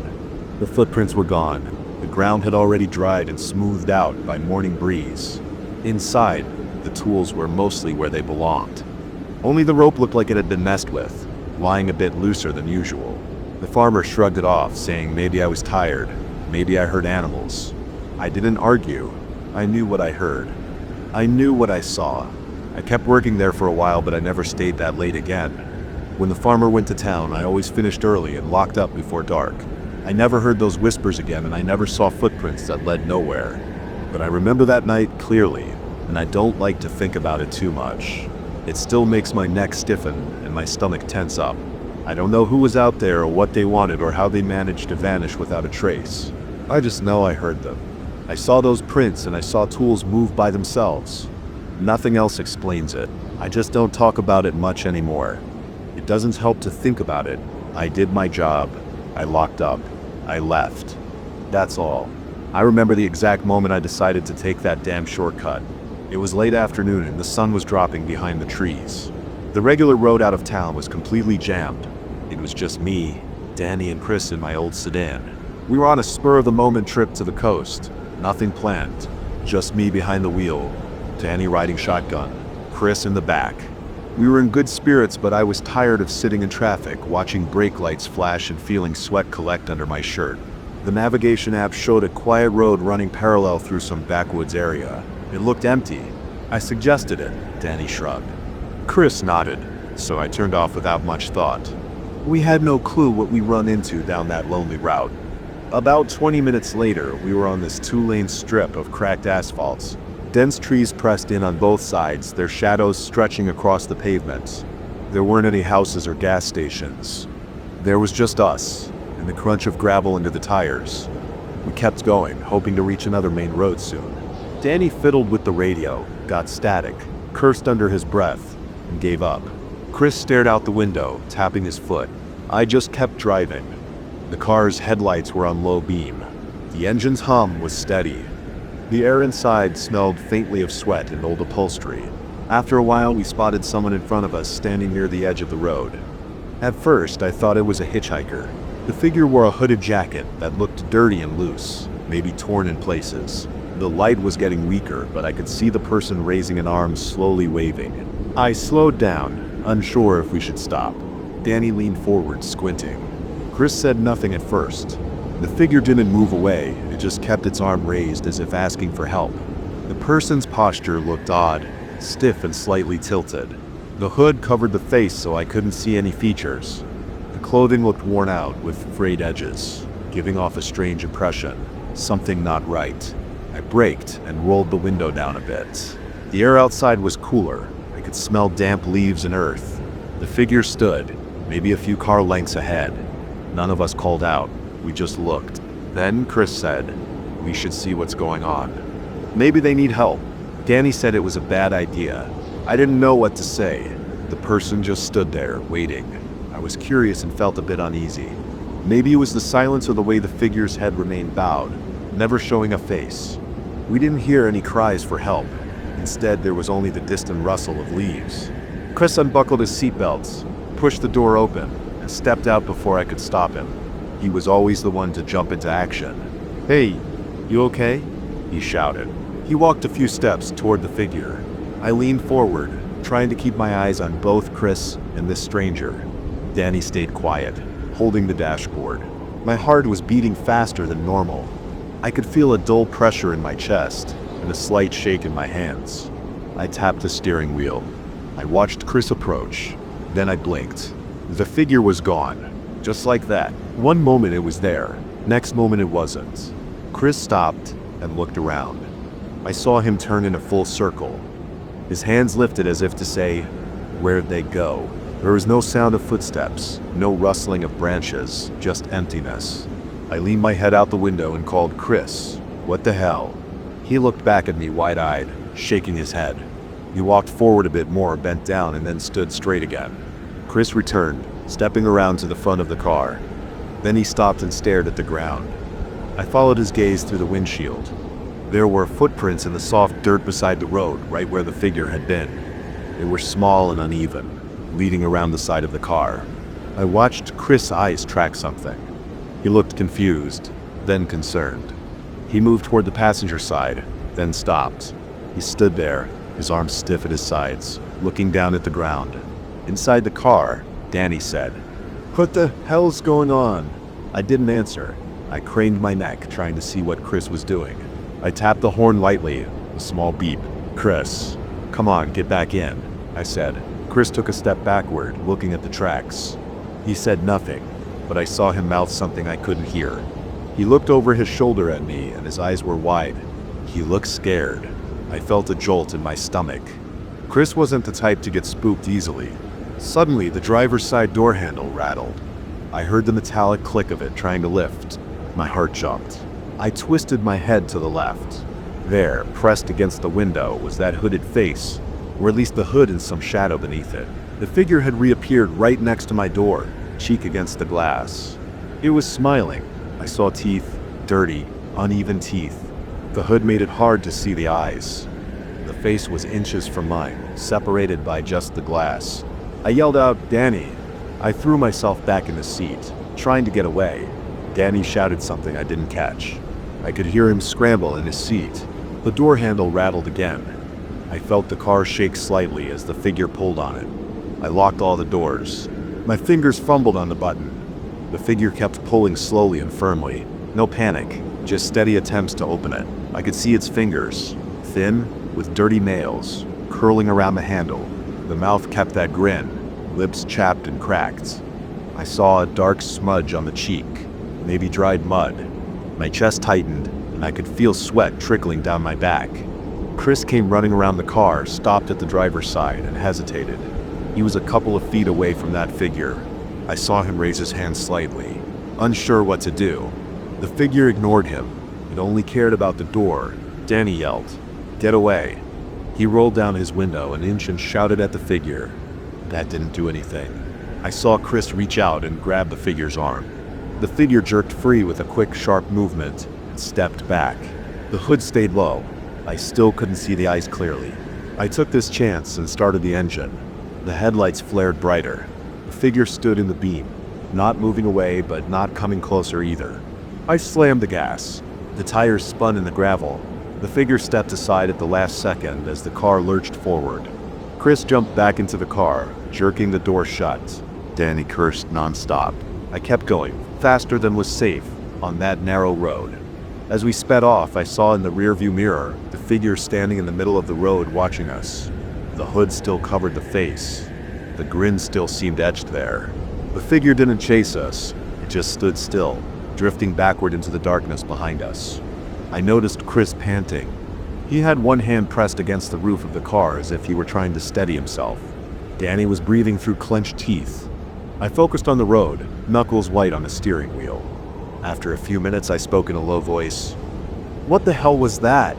Danny turned and looked out the back window. Chris stayed quiet, staring straight ahead. We were moving fast, probably too fast. The trees blurred. I slowed down a bit. My heart still pounded and my stomach felt sour. Chris finally said, "I don't know what I saw. It was gone. Then it circled around. The footprints went all the way around, right behind us." He paused, licking his lips. Danny rubbed his face. "It was just some crazy person," he said, but he didn't sound sure. He sounded shaky, like he was just trying to calm himself. I didn't argue. I just kept driving, wanting to get off that road. We rode in silence for a long time. The sun was almost gone now, leaving everything in gloom. The headlights reached only a few yards ahead, showing cracked pavement and the occasional patch of weeds. We passed no other cars. The road seemed longer than it looked on the map. My phone had no signal. Danny tried his phone, shook his head. Chris just kept quiet, one hand on the door handle, as if expecting the figure to appear again. We had been driving maybe another half hour when I slowed down at a bend. There was something lying in the middle of the road. It looked like a piece of torn fabric. I tapped the brakes. The headlights picked out muddy cloth. It looked a lot like the sleeve of a jacket. I swerved around it, not stopping. I looked in the mirror and saw the cloth disappear behind us. Chris said nothing. Danny breathed loudly. I wanted to say something, but nothing came out. I felt tense, my muscles too tight, my neck hurting from straining forward. A few minutes later, I noticed movement on the right side of the road. It was far into the trees, but I caught a glimpse. Something moved between the branches. Maybe it was an animal. I couldn't tell. I drove on, keeping my eyes forward. The road dipped and rose. The car's suspension creaked. The smell of damp leaves seeped through the vents. The engine noise was steady, but I felt every tiny vibration in the steering wheel. Suddenly, Danny yelled, "Shit!" He pointed at something ahead. I squinted. Up ahead on the left side, near a bend, was a figure standing still by the roadside. Hooded, hunched, same posture as before. I slammed the brakes and jerked the wheel. The car skidded. Danny's hand shot out to brace himself. Chris leaned forward, gripping the seat. I managed to keep the car on the road. When we looked again, the figure was gone. I pressed the accelerator again, breathing hard. I felt my pulse hammering in my neck. I wanted to get out of there. I didn't care which direction, as long as it led back to a main road. I tried to remember the map. I tried to guess how many miles we traveled. I kept driving, scanning the sides of the road, expecting that figure to appear at any moment. We reached a stretch where the trees thinned out. There was a fence on one side, rusted wire, maybe marking an old property line. Ahead, the road turned sharply. I slowed down, not wanting to crash. The headlights swept across some bushes, revealing a gap in the fence. I saw a piece of cloth stuck on the wire. It looked the same dirty color as the figure's jacket. We crept around the corner. Danny tapped my shoulder and pointed at the dashboard clock. It was past 7 p.m. now. We had left the main road hours ago. The gas gauge was a little under half. I was aware of how alone we were out here. Chris cleared his throat and said, "Let's just keep going until we find a town. We gotta hit something eventually." I nodded and kept my mouth shut. My throat felt dry. I wanted to roll down the window, but was afraid of letting in the night air. We saw no sign of the figure for a while. The road just went on. The tension inside the car felt heavy. Danny stopped trying the radio and Chris cracked his knuckles. I kept a tight grip on the wheel. My back aches and my legs felt cramped. We passed a broken down mailbox, leaning at an odd angle. It looked abandoned for years. Beyond that, nothing but more trees. Then we heard a sound. It came from the roof of the car. A light thump, like something tapped to metal. I froze and slowed down. Danny's eyes went wide. Chris leaned toward the back window and looked up as if he could see through the roof. I eased my foot off the gas, and we rolled slowly. The sound came again, 2 quick taps. It sounded like fingers or small stones. I couldn't explain it. I reached for the dome light switch, then stopped. I didn't want to turn on the light and lose my night vision. I just stared at the ceiling, breathing quietly, ears straining. We whirled forward for another few yards. Another tap came, softer this time, near the driver's side. Chris whispered, "Drive faster." I pressed the gas pedal. The car lurched forward. We picked up speed and the tapping stopped. I kept going faster than before. The fence disappeared behind us, and we were surrounded by darkness again. My mind was racing. I tried not to imagine someone crouching on the roof, holding on while we drove. That sounded impossible. After a few more minutes, we spotted headlights coming from the opposite direction. Relief washed through me. Another car, finally.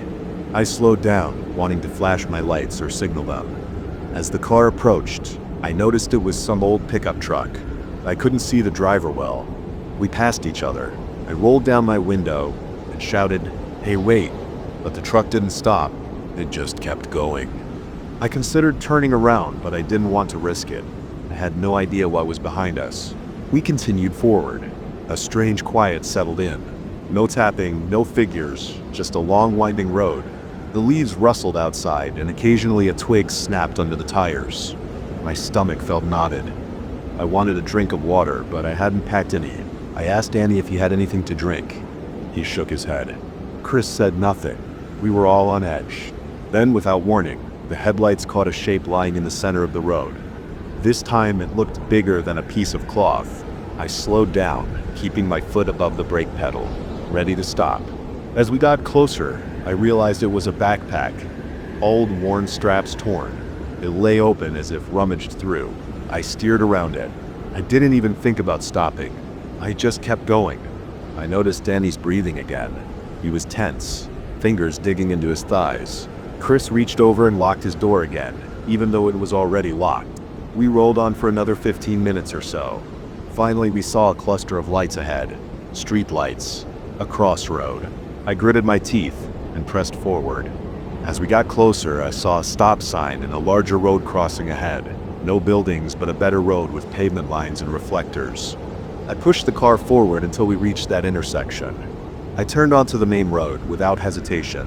Once on the main road, I started to breathe normally again. Danny looked over his shoulder. Chris exhaled and leaned back in his seat.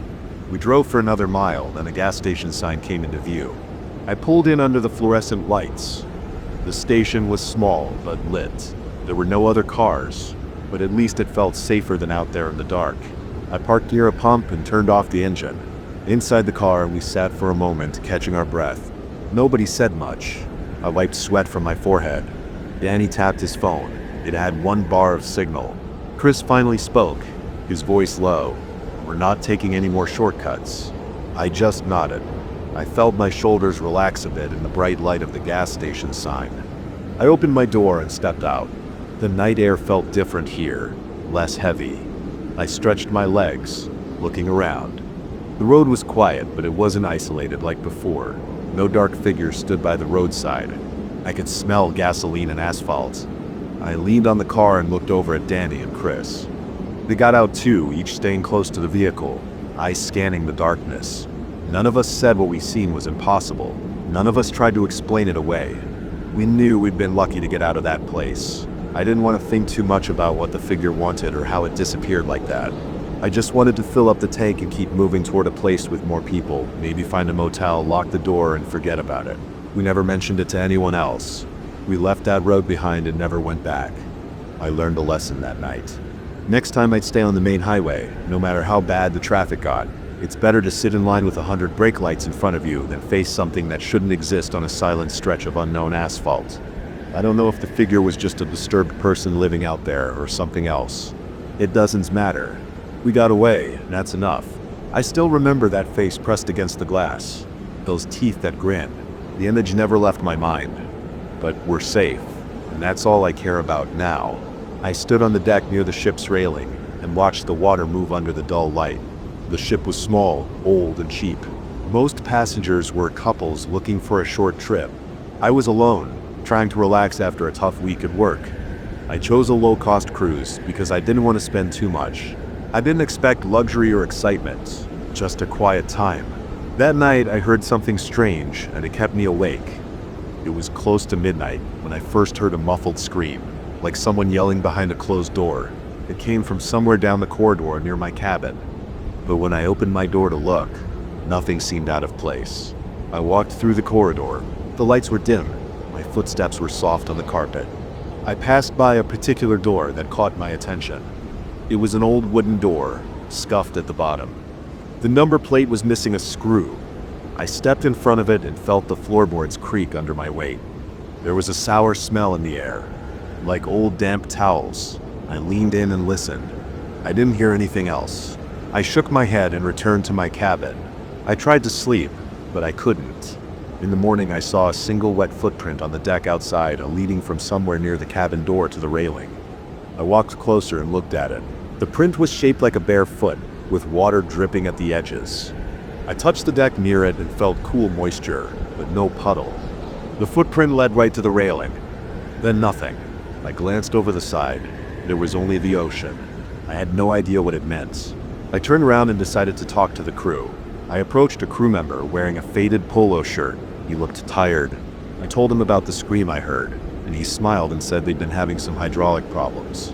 He said pipes sometimes made strange noises at night. I mentioned the door where I smelled something sour, and he shrugged, saying some cabins were empty and needed maintenance. He didn't seem worried. He moved on to another part of the ship without asking any questions. I tried another crew member. She listened, nodded, and said the same thing. Hydraulic issues. Old pipes. The ship had these problems sometimes. She didn't seem interested either. I decided to check the corridor again. It was late morning and most passengers were eating breakfast. The corridor was empty. I walked past that same door. I stepped carefully and the floor creaked. The sour smell was still there. I leaned my ear against the door and listened. There were no voices, no sounds, just a faint hum from somewhere deep inside the ship's structure. I tried the handle. It didn't move. The door was locked. I checked the doors next to it. They had passengers' names on small plates. This door had only a number 14. I tried to remember if I had seen anyone enter or leave cabin 14. Well, I hadn't. At lunch, I sat alone at a small table near a window. I watched people line up at the buffet. They were relaxed, eating fried fish and potatoes. I overheard some of them complaining about the cheap food. Others were happy just to have a break from their jobs. I kept thinking about the scream. It wasn't a random noise. I knew what I heard. It sounded human and scared. The crew's explanation didn't convince me. Why would hydraulic pipes scream like that? Why would there be a locked cabin with a sour smell? After lunch, I walked around the ship. I checked the emergency maps posted near the stairs. Cabin 14 was listed, but it showed no assigned occupant. Most cabins had initials or something indicating who was staying inside. Cabin 14 was empty on the chart. Just a blank space. I leaned in closer, looking for notes or marks. Nothing. I moved on to the reception desk. A young man stood behind it, staring at a computer screen. I asked him about cabin 14. Said I was curious because I noticed it was locked. He said it was under maintenance. He repeated something about old plumbing. I asked if I could switch my cabin to 14. He shook his head and said it wasn't available. He looked bored, not nervous, just dismissive. I decided to stay up late that night and see if I could catch something strange again. After dinner, I went back to my cabin. I sat on my bed and listened to the low hum of the ship's engines. Outside my window, I could see faint lights on the water. I tried reading but couldn't concentrate. I got up, opened my door, and wandered down the corridor. It was quiet. Most people were in the bar or already sleeping. The corridor smelled stale like old carpet. I approached cabin 14 and stood there. The floor creaked under my feet again. The smell of something sour hung in the air. I reached out and pressed my ear against the door. I breathed slowly. The door felt cool. I heard a faint scraping sound, like something dragging against the floor inside. Then it stopped. I whispered, "Hello?" No one answered. I waited for a while, listening. My heart was beating fast. My palms were sweaty. I felt a tension in my chest. I stepped back and moved a few steps away. I kept watching the door. Nothing happened. After several minutes, I started to feel stupid, like I was imagining things. I turned around to go back to my cabin. Halfway down the corridor, I heard a muffled sound again. It sounded like a short burst of panic, cut off too soon. I spun around and hurried back to cabin 14. The corridor was empty. I knocked on the door. No response. I knocked harder. Still nothing. I grabbed the handle and pulled it. It was locked. I tried pushing, but nothing gave. I placed my shoulder against the door and tried to force it, but it didn't budge. I stepped back, frustrated. I thought about calling out for help, but what would I say? I heard a noise behind a locked door. The crew would repeat the same excuse about pipes. Other passengers would think I was being paranoid. I decided to return to my cabin and wait. Maybe I could talk to someone in charge in the morning. I lay down on my bed, feeling tense. I couldn't relax. Every time I closed my eyes, I pictured that door, the locked handle, the sour smell. I pictured the single wet footprint on the deck. Where did it come from? Why only one footprint? The next morning I woke early and went straight to the deck. I wanted to see if there were more footprints. The deck was clean, just some moisture from the night air. No footprints. The ship was quiet, with only the sound of waves and some distant voices. I walked around until I found a man who looked like he was some kind of supervisor. He wore a cleaner uniform, but seemed older and more authoritative. I asked him about cabin 14. He looked at me, took a breath, and said it was off limits. He said there were issues with the plumbing and wiring, and that's why no one was inside. I asked about the strange smell. He shrugged, said old ships had odors. I asked about the scream. He shook his head and said that sometimes passengers watched horror movies on their laptops. Sound traveled easily through the ship. I didn't believe him, but he didn't seem interested in talking. He picked up a mop and started cleaning a corner of the deck. I stood there for a moment, then walked away. I spent the afternoon watching the horizon. The sky was clear. I listened to other passengers talk about their evening plans. They wanted to drink, dance a little, maybe watch a show. No one mentioned screams, strange smells, or locked cabins. I felt alone in this. I had no proof that something was wrong, just my senses and that single footprint. That night, I tried a different approach. I waited until late again. I stood near the corridor's entrance and watched. If anyone entered or left cabin 14, I would see them. I stood there for an hour, leaning against the wall. My back started to hurt, and I shifted my weight. I noticed a slight flicker in the corridor's lights, like a power hiccup. I heard a distant clanging. Maybe the ship's engine. Nothing else happened. No one came or left. I decided to try something bold. I walked straight up to the door of cabin 14 and tried the handle again. Still locked. I got down on my knees and looked at the gap under the door. The gap was small. I saw darkness inside. I placed my ear at the bottom, and I smelled something stronger now, like stagnant water. It made me wrinkle my nose. I heard a faint dripping sound, water dripping onto something hard. Drip, drip, drip. I whispered, "Is anyone in there?" Silence. I got up and pressed my body against the door, pushing as hard as I could. The door didn't move. My shoulder started to ache. I stopped and looked down the corridor. No one was watching me. I thought about going to the reception and demanding that they open the door, but I knew they would refuse. They would say it wasn't my business. They would say I was causing trouble. I returned to my cabin, lay down, and kept my clothes on. I didn't trust the situation. I felt uneasy. I watched the clock on my phone. Near midnight, I heard that muffled scream again. This time it sounded a bit clearer. It lasted about 2 seconds. I jumped out of bed and rushed into the corridor. My footsteps were loud in the quiet. I reached cabin 14 and heard nothing. I banged on the door with my fist. I shouted, "I heard you. Open up." No one answered. I banged again. The sound echoed. I tried the handle, still locked. I felt sweat on my forehead. My heart was racing. I kicked the door, hurting my foot. I cursed under my breath. A crew member appeared at the far end of the corridor. He asked what I was doing. I told him I had heard screaming in cabin 14 and that someone might need help. He walked toward me slowly. He looked calm, maybe too calm. He reached me and said there was no one inside cabin 14. He said I must have heard the pipes again. I insisted it sounded like a person. He shrugged and said I should relax. He asked me to return to my cabin. I stood there breathing hard, staring at him. He didn't blink. He repeated that I should go back and not disturb the maintenance area. I realized I would get nowhere. I walked back to my cabin, angry and frustrated. I barely slept. When I got up and went outside at dawn, I found that wet footprint again. This time it was a little closer to the corridor's entrance. Just one footprint, no trail. I bent down and touched it. It was fresh and cold. I stood up and followed it to the railing. Just like before, it led there and vanished. I leaned over the railing. I saw only water. The sun was low and the horizon looked empty. I glanced back at the deck. Everything was normal except that single footprint. I turned toward the corridor. I decided to check cabin 14 one last time before we reached our port. I walked over. The corridor was empty and quiet. I stood in front of cabin 14 and tested the handle again. To my surprise, it turned. The door opened a crack, just an inch or two.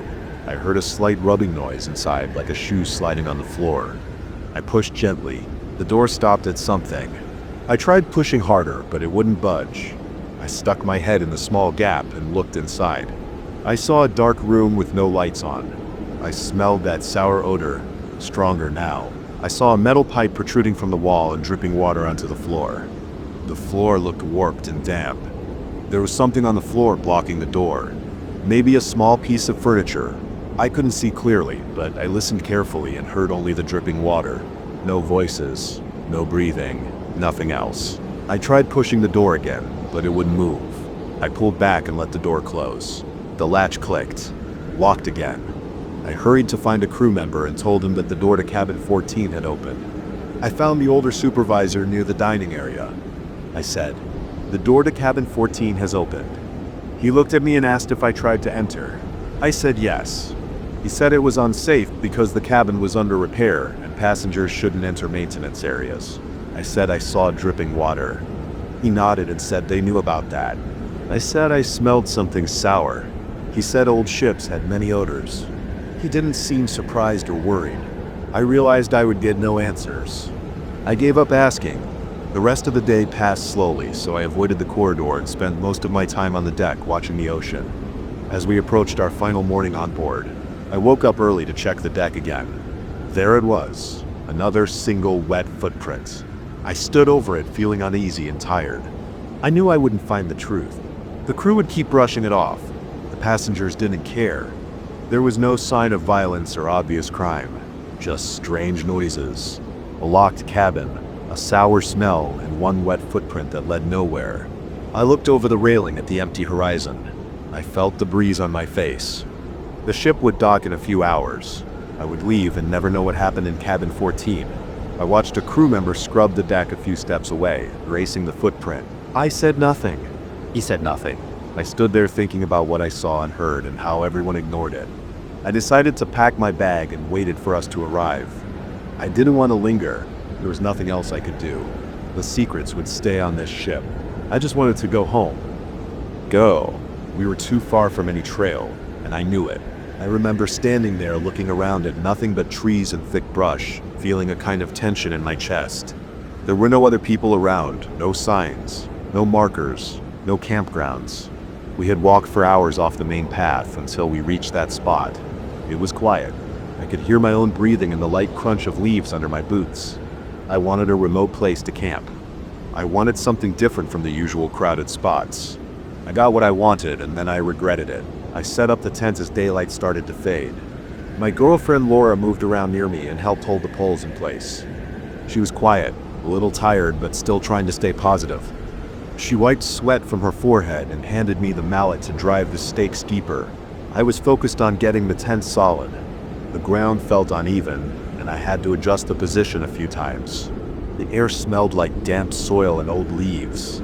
I could taste the metallic flavor of my own sweat when I licked my dry lips. My shirt stuck to my back. There was nothing to hear except distant birds. I listened hard. A few soft owl hoots faded in and out. The silence between the hoots stretched longer than I liked. I tried to distract myself, pulling the sleeping bags out of our packs and arranging them inside. I found my flashlight and tested it. The beam was strong. I showed it to Laura, who nodded. She pulled out a small propane stove and started heating water, moving slowly as she crouched down to keep everything organized. We were both careful, talking quietly. Our voices felt too loud in the emptiness. When darkness came, it came fast. I shone the flashlight around. The tent was a small white shape in a circle of trees. The dirt around us looked ordinary enough, just scattered leaves and broken twigs. I tried not to imagine things. I kept telling myself that we were just out in the woods, nothing special. I forced myself to breathe evenly. My neck felt tense, my shoulders stiff. We ate a simple meal, dehydrated food rehydrated on the stove. It tasted bland. I noticed Laura chewing slowly, not complaining, just doing what needed to be done. I tried some small talk, mentioning how quiet it was. She just nodded. She kept turning her head to look around. I told her that we should focus on enjoying the isolation. She shrugged. She finished eating and started packing the garbage into a sealable bag. I felt uneasy, but I smiled at her. I said it would be fine. We were just not used to being so far away from everyone. It was probably around 10 at night when I first heard something different. We were already inside the tent. I had zipped us in and placed our boots just outside under the small awning. The lantern inside glowed weakly, casting a dull light on the nylon walls. Laura was lying on her side, reading a small map by flashlight. I was lying on my back, staring at the ceiling. Then I heard it, a heavy sound, not a footstep exactly, but more like a branch bending under weight. There was a kind of snap and rustle. I held my breath. Laura stopped flipping the pages of the map. I whispered, asking if she heard it. She said yes. I reached for my flashlight and turned it off. I wanted to hear better. We stayed quiet for a long time. I could feel my heartbeat. My ears felt sensitive. I heard leaves shifting outside, but not close. It sounded maybe 20 or 30 yards away. Something big moved slowly. I had no idea what it was. It didn't sound like a deer. It didn't sound like a bear either, but I wasn't sure. The air inside the tent grew warmer. I whispered again, suggesting we wait. Laura nodded. She touched my arm lightly. I felt a chill on my skin, despite the stuffy tent. A few minutes passed. The sounds came and went. Sometimes I heard a faint crack, sometimes a soft thump, sometimes I thought I heard breathing, a heavy muffled breathing, not like a dog, not like a human panting, but something steady and deep. I tried shining my flashlight through the tent wall. The beams scattered uselessly, just showing me the fabric. I considered unzipping the tent, but I held back. I didn't want to startle whatever it was, and I didn't know what it might do. Laura whispered that maybe it was a bear, and I shrugged and said maybe. She asked if we should make noise to scare it off, and I couldn't decide. My mouth felt dry. I tried to swallow. I said, "Let's wait." We listened again. The sound faded. After a while, I heard only crickets and the distant owl again. I stayed awake for a long time, waiting for more noises. Laura drifted off, breathing softly. I rested on my elbow, holding the flashlight in my hand, pointed at the closed zipper. I kept thinking I heard something approach, but it was only the wind or my nerves. I must have slept at some point because I woke up feeling stiff and sweaty. My watch said it was near sunrise. Laura was still asleep, curled up. I rubbed my eyes and slowly got up. My back hurt. I unzipped the tent and stuck my head out. The morning light was weak and gray. The air smelled cleaner than at night. I looked around. The ground near the tent looked different. At first I couldn't tell what was wrong. I crawled out, stood up, and walked around the tent. The dirt around us had strange marks. I saw twisted branches stuck into the ground at odd angles. They weren't just fallen branches. They looked deliberately placed. They formed a rough circle around our tent. Some were thick and bent. Others were thinner but stuck deep. The soil looked fresh in spots, as if something had dug into it. I could see claw marks or something similar. The leaves were disturbed everywhere. The pattern made no sense to me. It didn't look like natural windfall. It looked arranged. I called out to Laura. She came out rubbing her arms. She saw what I saw. She asked me what it meant. I said I didn't know. I crouched down and touched one of the branches. It was moist, as if it had been pulled from the ground just now. I tried to pull it out. It was wedged in tight. I felt my heart pounding. I looked at Laura. She stood close to me, crossing her arms over her chest. I felt a cold sweat on my forehead. I walked around the tents, checking the other sides. Everywhere there were these branches arranged in a pattern. They seemed to form a perimeter about 10 feet from the tent. Inside this perimeter, the ground was stirred up. Outside it, the forest floor looked normal. I saw small piles of dirt that looked fresh, as if something with strong limbs had dug in and then covered them up. I noticed one spot where the leaves were flattened, as if a large body had crouched there. Laura asked if we should leave right away. I nodded. I said we should pack up and get out. She agreed. We moved fast. I collapsed the tent, shoving it into its bag without trying to fold it neatly. Laura grabbed the stove, fuel canisters, and our packs. We both worked without talking much. I kept looking around, shining my flashlight into the trees even though it was daylight. I didn't see anything, but I could feel my scalp prickling. We weren't sure which direction to go. We had no trail near us. We had our compass and map, and we knew roughly how to get back. The hike would take hours. I shoved gear into my pack. I made sure we left no food scraps. I wanted no reason for any animal to follow us. Laura tightened the straps on her backpack and put on her boots. I stepped on a twisted branch and tried to break it, but it wouldn't break easily. It was thick and wet. I gave up and moved on. As we started walking, I kept checking over my shoulder. The forest was still quiet. The sun was rising, but the light was weak under the canopy. I heard small animals moving in the brush, and I tried not to think about it. I focused on putting distance between us and the campsite. We followed a rough bearing north, aiming to intersect with a known trail. The undergrowth was thick. We had to push through bushes and step over fallen logs. We didn't talk much. Every now and then, Laura asked if I heard something. Sometimes I thought I did, but I couldn't be sure. After a while, we stopped to catch our breath. I took a sip of water. My hands were shaking. Laura's face looked pale. She asked me again what I thought those branches meant. I shrugged and said, I don't know. Maybe an animal with strange habits. Maybe something else. She pressed me for an answer. I told her I really don't know. I tried to keep my voice calm. We moved again. We kept walking, checking the compass, avoiding thick clusters of bushes, stepping around thorny plants. The forest floor was uneven with roots and rocks. I stumbled a few times. Laura slipped once and cut her palm on a sharp branch. She hissed in pain, but it was just a small cut. We kept going. The weight of the pack slowed us down. After maybe an hour, I started to feel like something was off. It was too quiet again. I stopped and listened. No birds, no small animal sounds.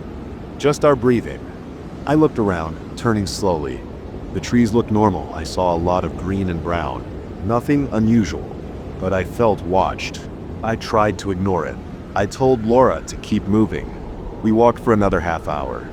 My shirt was soaked with sweat. My shoulders ached from the pack. My legs felt heavy. Laura kept looking over her shoulder. I tried to keep my eyes forward, but I couldn't help it. I turned around at least every few minutes. I never saw anything, but I couldn't shake the feeling that we weren't alone. We came to a small clearing. The sunlight was better there. I saw ferns and mossy logs. We paused for a moment, breathing hard. That was when I heard it again, the deep breathing sound. It came from behind a cluster of thick shrubs, about 20 yards away.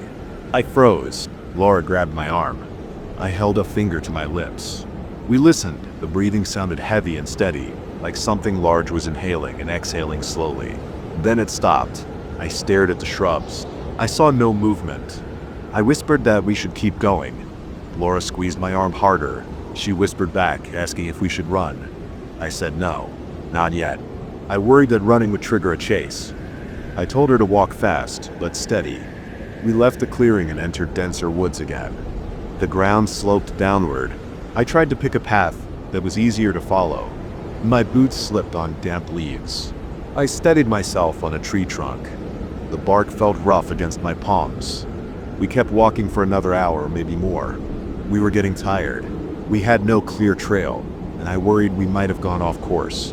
I wanted to find some sign of human activity, a marker, a fallen signpost, an old campsite, anything, but we saw nothing. Just trees and shadows. At some point, Laura said she needed a break. We stopped next to a large rock. I told her to sit for a minute. I took off my pack and rubbed my neck. Then I heard a low rumble like a growl. It came from somewhere to our right, hidden by thick bushes and a fallen tree. I grabbed Laura's shoulder and told her to listen. She nodded and stayed quiet. The growl came again, low and muffled, like something warning us. I looked at Laura. Her face was tense, her eyes wide. I picked up a thick branch from the ground. It felt flimsy, but it was better than nothing. I motioned for Laura to put her pack on and be ready to move. She nodded and did it quickly, her hands shaking a bit. I took a deep breath. My throat felt tight. The growl stopped. I heard leaves rustling. It moved away or repositioned itself. I couldn't tell. I didn't smell anything strange, just the usual forest smells. I decided we had to keep moving. We couldn't stay there. I told Laura to walk behind me. We moved slowly at first, then a bit faster when we didn't hear the growl again. My legs felt rubbery, my chest felt tight. I kept swallowing, trying to keep my mouth moist. I felt my heart pounding in my ears. Eventually we saw a break in the trees ahead. I recognized a slight rise in the terrain. If we got over it, we might see a landmark. We pushed through some thorny bushes. I scratched my hand. I kept the branch in my other hand. I held it raised, ready to swing, even though I didn't know what good it would do. We reached the top of the small rise and looked down. Through the trees, I saw a faint line that looked like a trail. I couldn't be sure. It might have been a dried-up stream bed, but it looked worn, like something people or animals used frequently. I told Laura we should aim for it. She nodded quickly. We descended carefully. The ground was loose in places, and a few small rocks rolled under our boots. I kept scanning the trees, looking for any movement. The wind picked up slightly, making branches sway. I heard distant bird calls again. That made me feel a bit better. Maybe the presence of whatever had been following us was gone. Maybe it decided we weren't worth it. We reached what turned out to be a narrow trail, probably an old hunter's path or a game trail. It headed north in the direction we needed. I was relieved. We followed it, moving faster. We didn't talk much. I just kept going, one foot after another, focusing on covering ground. Laura stayed close. Our packs rattled with each step. After a while, maybe half an hour, I stopped and listened again. No strange sounds. I heard birds, insects, the creaking of trees. Nothing heavy breathing, nothing growling. My shoulders relaxed a bit. I told Laura it was going to be okay. She nodded, still breathing hard. We drank some water and kept moving. We never saw what it was. We never got a clear look. I saw no fur, no shape, just signs. The breathing, the growling, the branches arranged around our tent, the fresh dirt, the sense of being watched. I thought about it as we continued to hike. I kept those thoughts simple.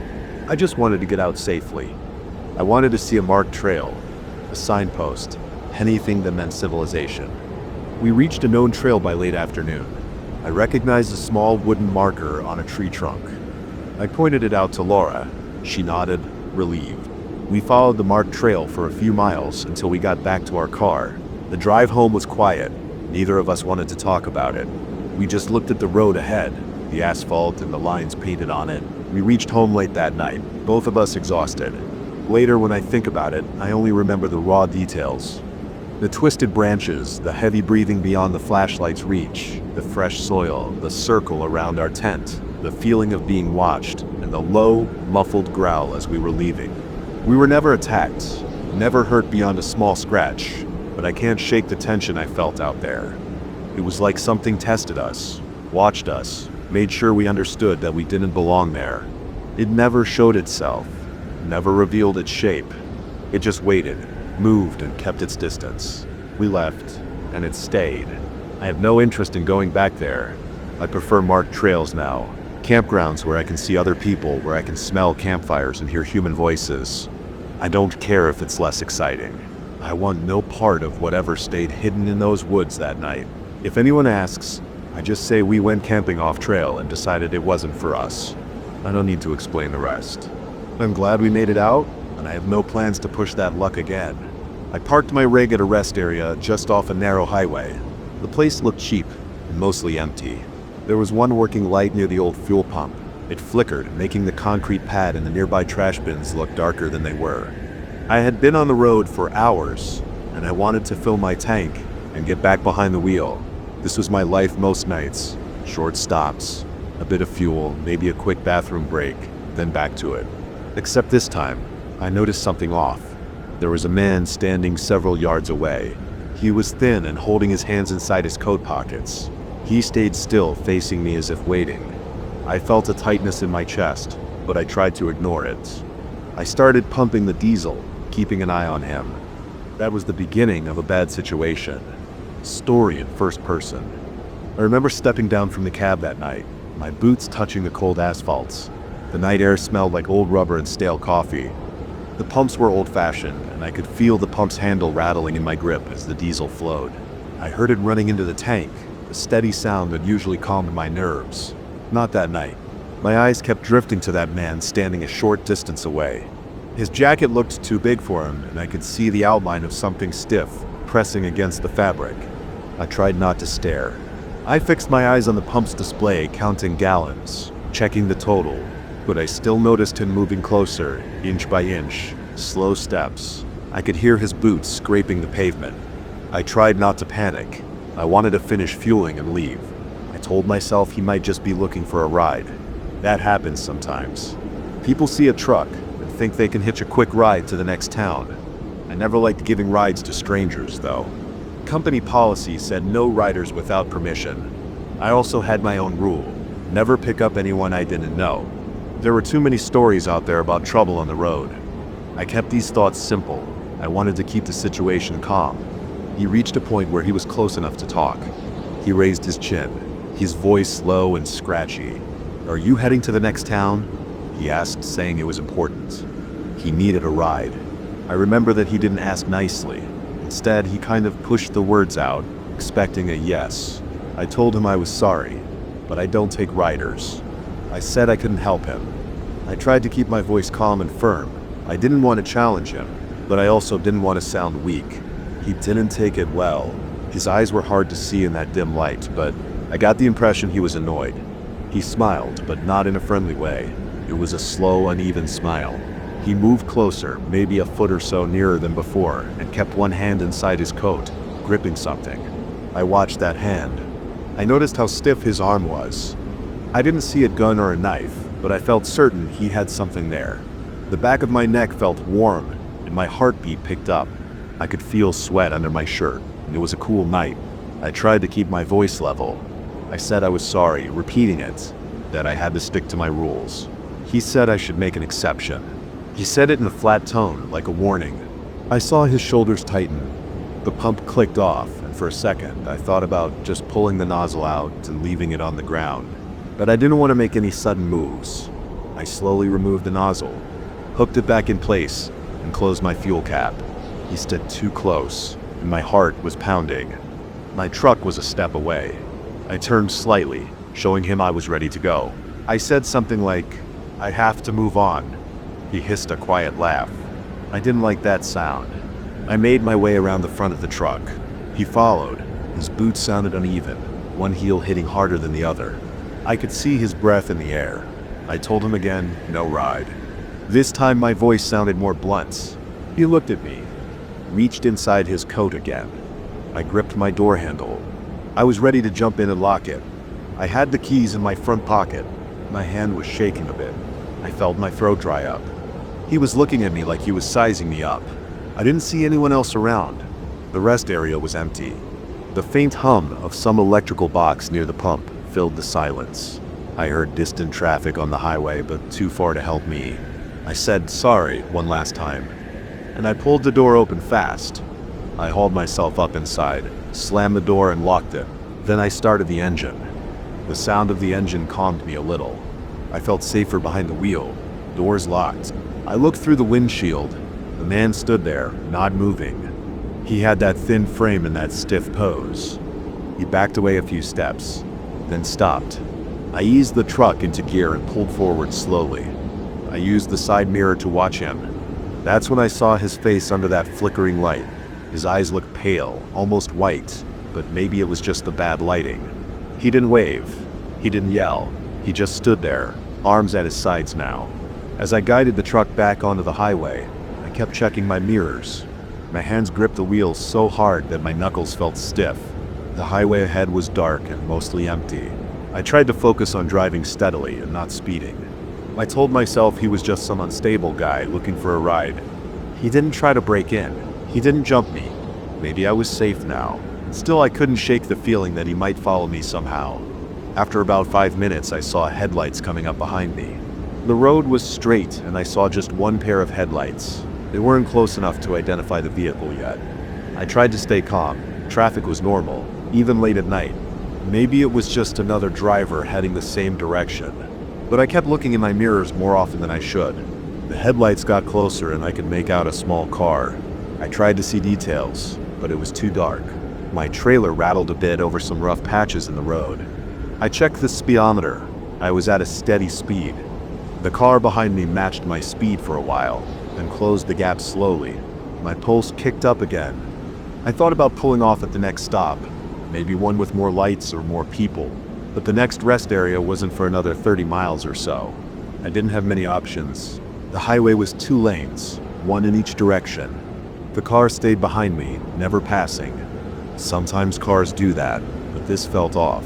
It drifted from one side of the lane to the other like someone was trying to see the side of my trailer. I pressed my lips together, feeling sweat on my forehead. My shirt stuck to my back. My eyes kept darting between the road ahead and the mirror. I decided to speed up a little and ease the truck forward. The engine growled. I noticed the car falling back for a moment. Then it sped up too. It stayed behind me, maybe 2 car lengths off. I could see its hood now in my mirror. It looked like an older sedan. I remembered the man's thin frame and that twisted smile.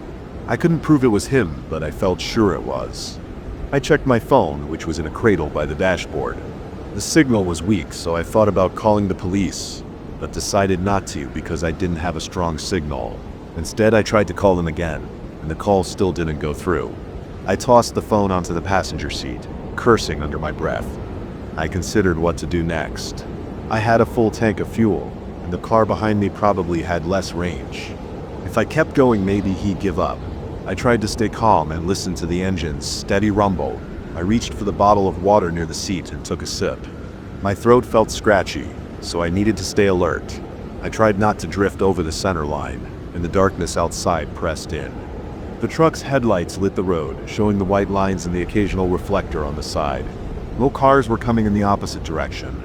No trucks were passing me, just me and that car behind me. After some miles, I saw a sign for road work ahead.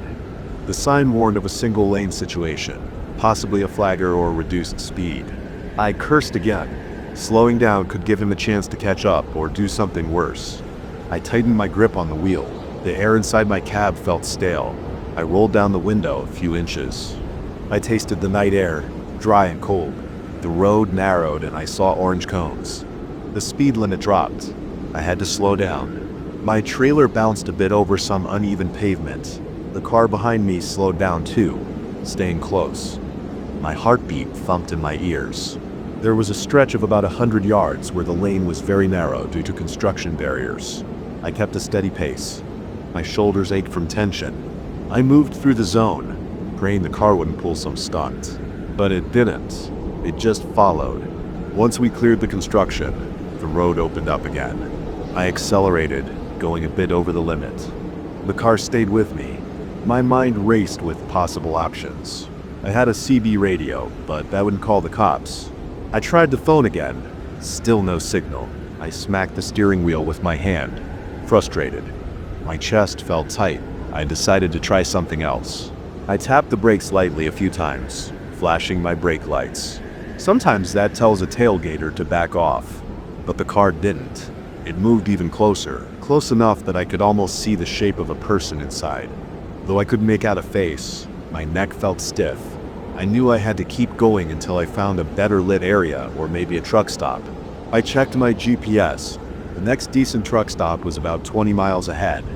That felt like a long time, but I had no choice. I kept driving. A few minutes later, I saw headlights coming the other way. A big rig passed me going east. I wished I could blink my lights and get him to stop, but that wouldn't help. I focused on the road. The car behind me swerved once toward the center line, then back. My mouth went dry again. I thought maybe he would try to force me off the road, but he didn't. He just kept following. I saw another sign. A bigger town was coming up in about 15 miles. The truck stop I remembered was near that town. If I could just reach the outskirts, maybe there would be more traffic or even a police cruiser. I forced myself to breathe steadily. My palms were damp on the wheel. I rubbed one hand on my pants leg. I tasted bitterness in my mouth. I told myself to just keep going and not stop on the side of the road. That would be stupid. I needed a place with people and lights. The minutes ticked by slowly and the car stayed behind me. I tried not to look too often, but I couldn't help it. Each glance in the mirror made my stomach lurch up. My shoulders felt tight. My head hurt a little from the strain. The truck seat creaked under my shifting weight. Finally, I saw the glow of lights on the horizon. Nothing big, just a faint yellow glow that meant more civilization. My speed was steady, a bit above the limit. The car matched it. As I got closer, I saw signs for a hotel, a gas station, and a truck stop. I knew the truck stop. I had been there before. It had a diner, bright lights, and often a couple of other drivers parked. It might have security cameras too. I set my sights on that place. If he followed me in there, at least I wouldn't be alone. I reached the turnoff for the truck stop. It was just off the main highway, about half a mile down a side road. I slowed and signaled. The car behind me slowed too. I turned onto the side road. It was narrower and lined with trees on one side. My heart thumped harder. If he was going to make a move, now would be the time. I tapped my brakes again, reducing speed. The truck stop's lights were visible ahead. They were bright and steady.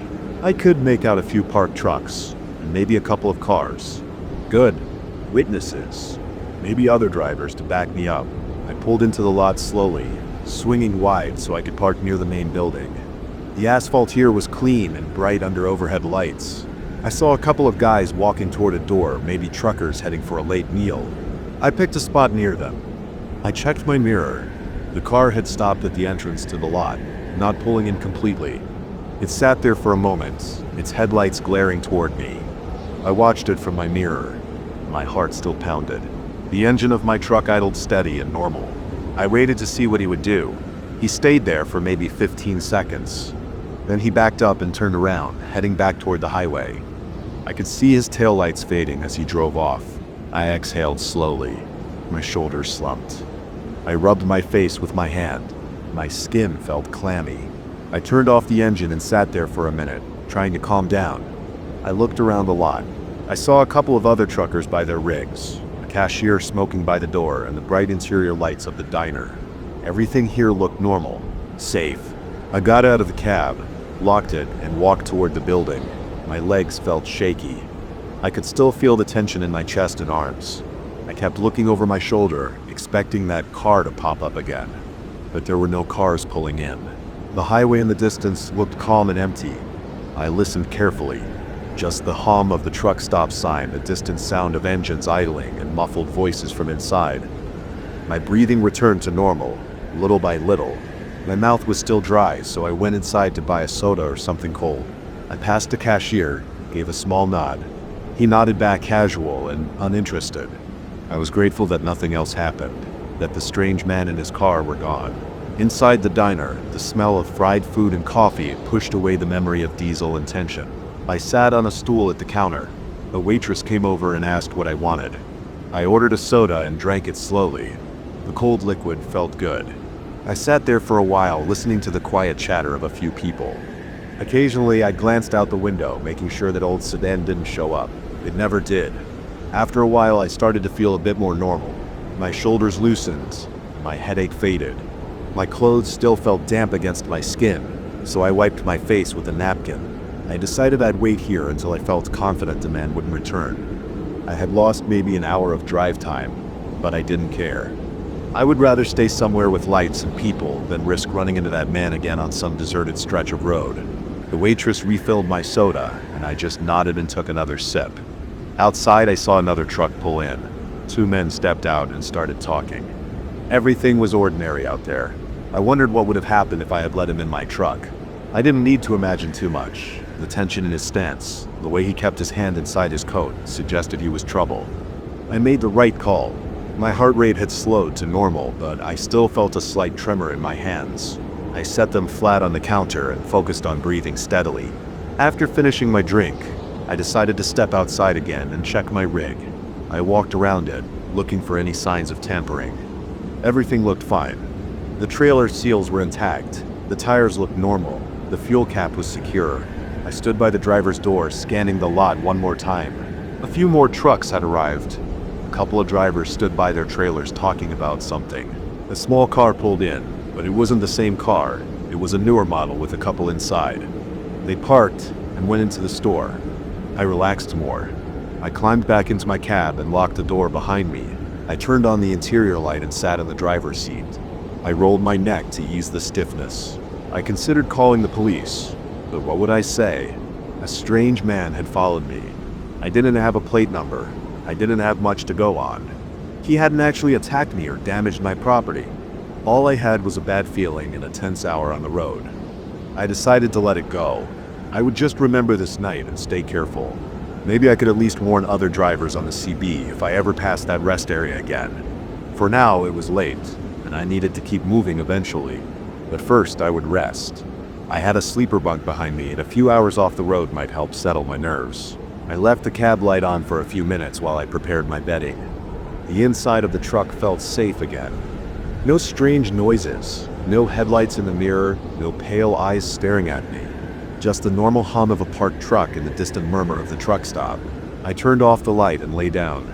My head rested on the pillow, my ears open to any unusual sounds outside. I heard only the steady background noise of engines and distant conversations. My breathing evened out. I stayed awake for a while just to be sure, but eventually my eyes grew heavy. I stayed alert, yet also felt the exhaustion of the long drive. After some time, I dozed off, feeling relieved that the night was quiet and safe now.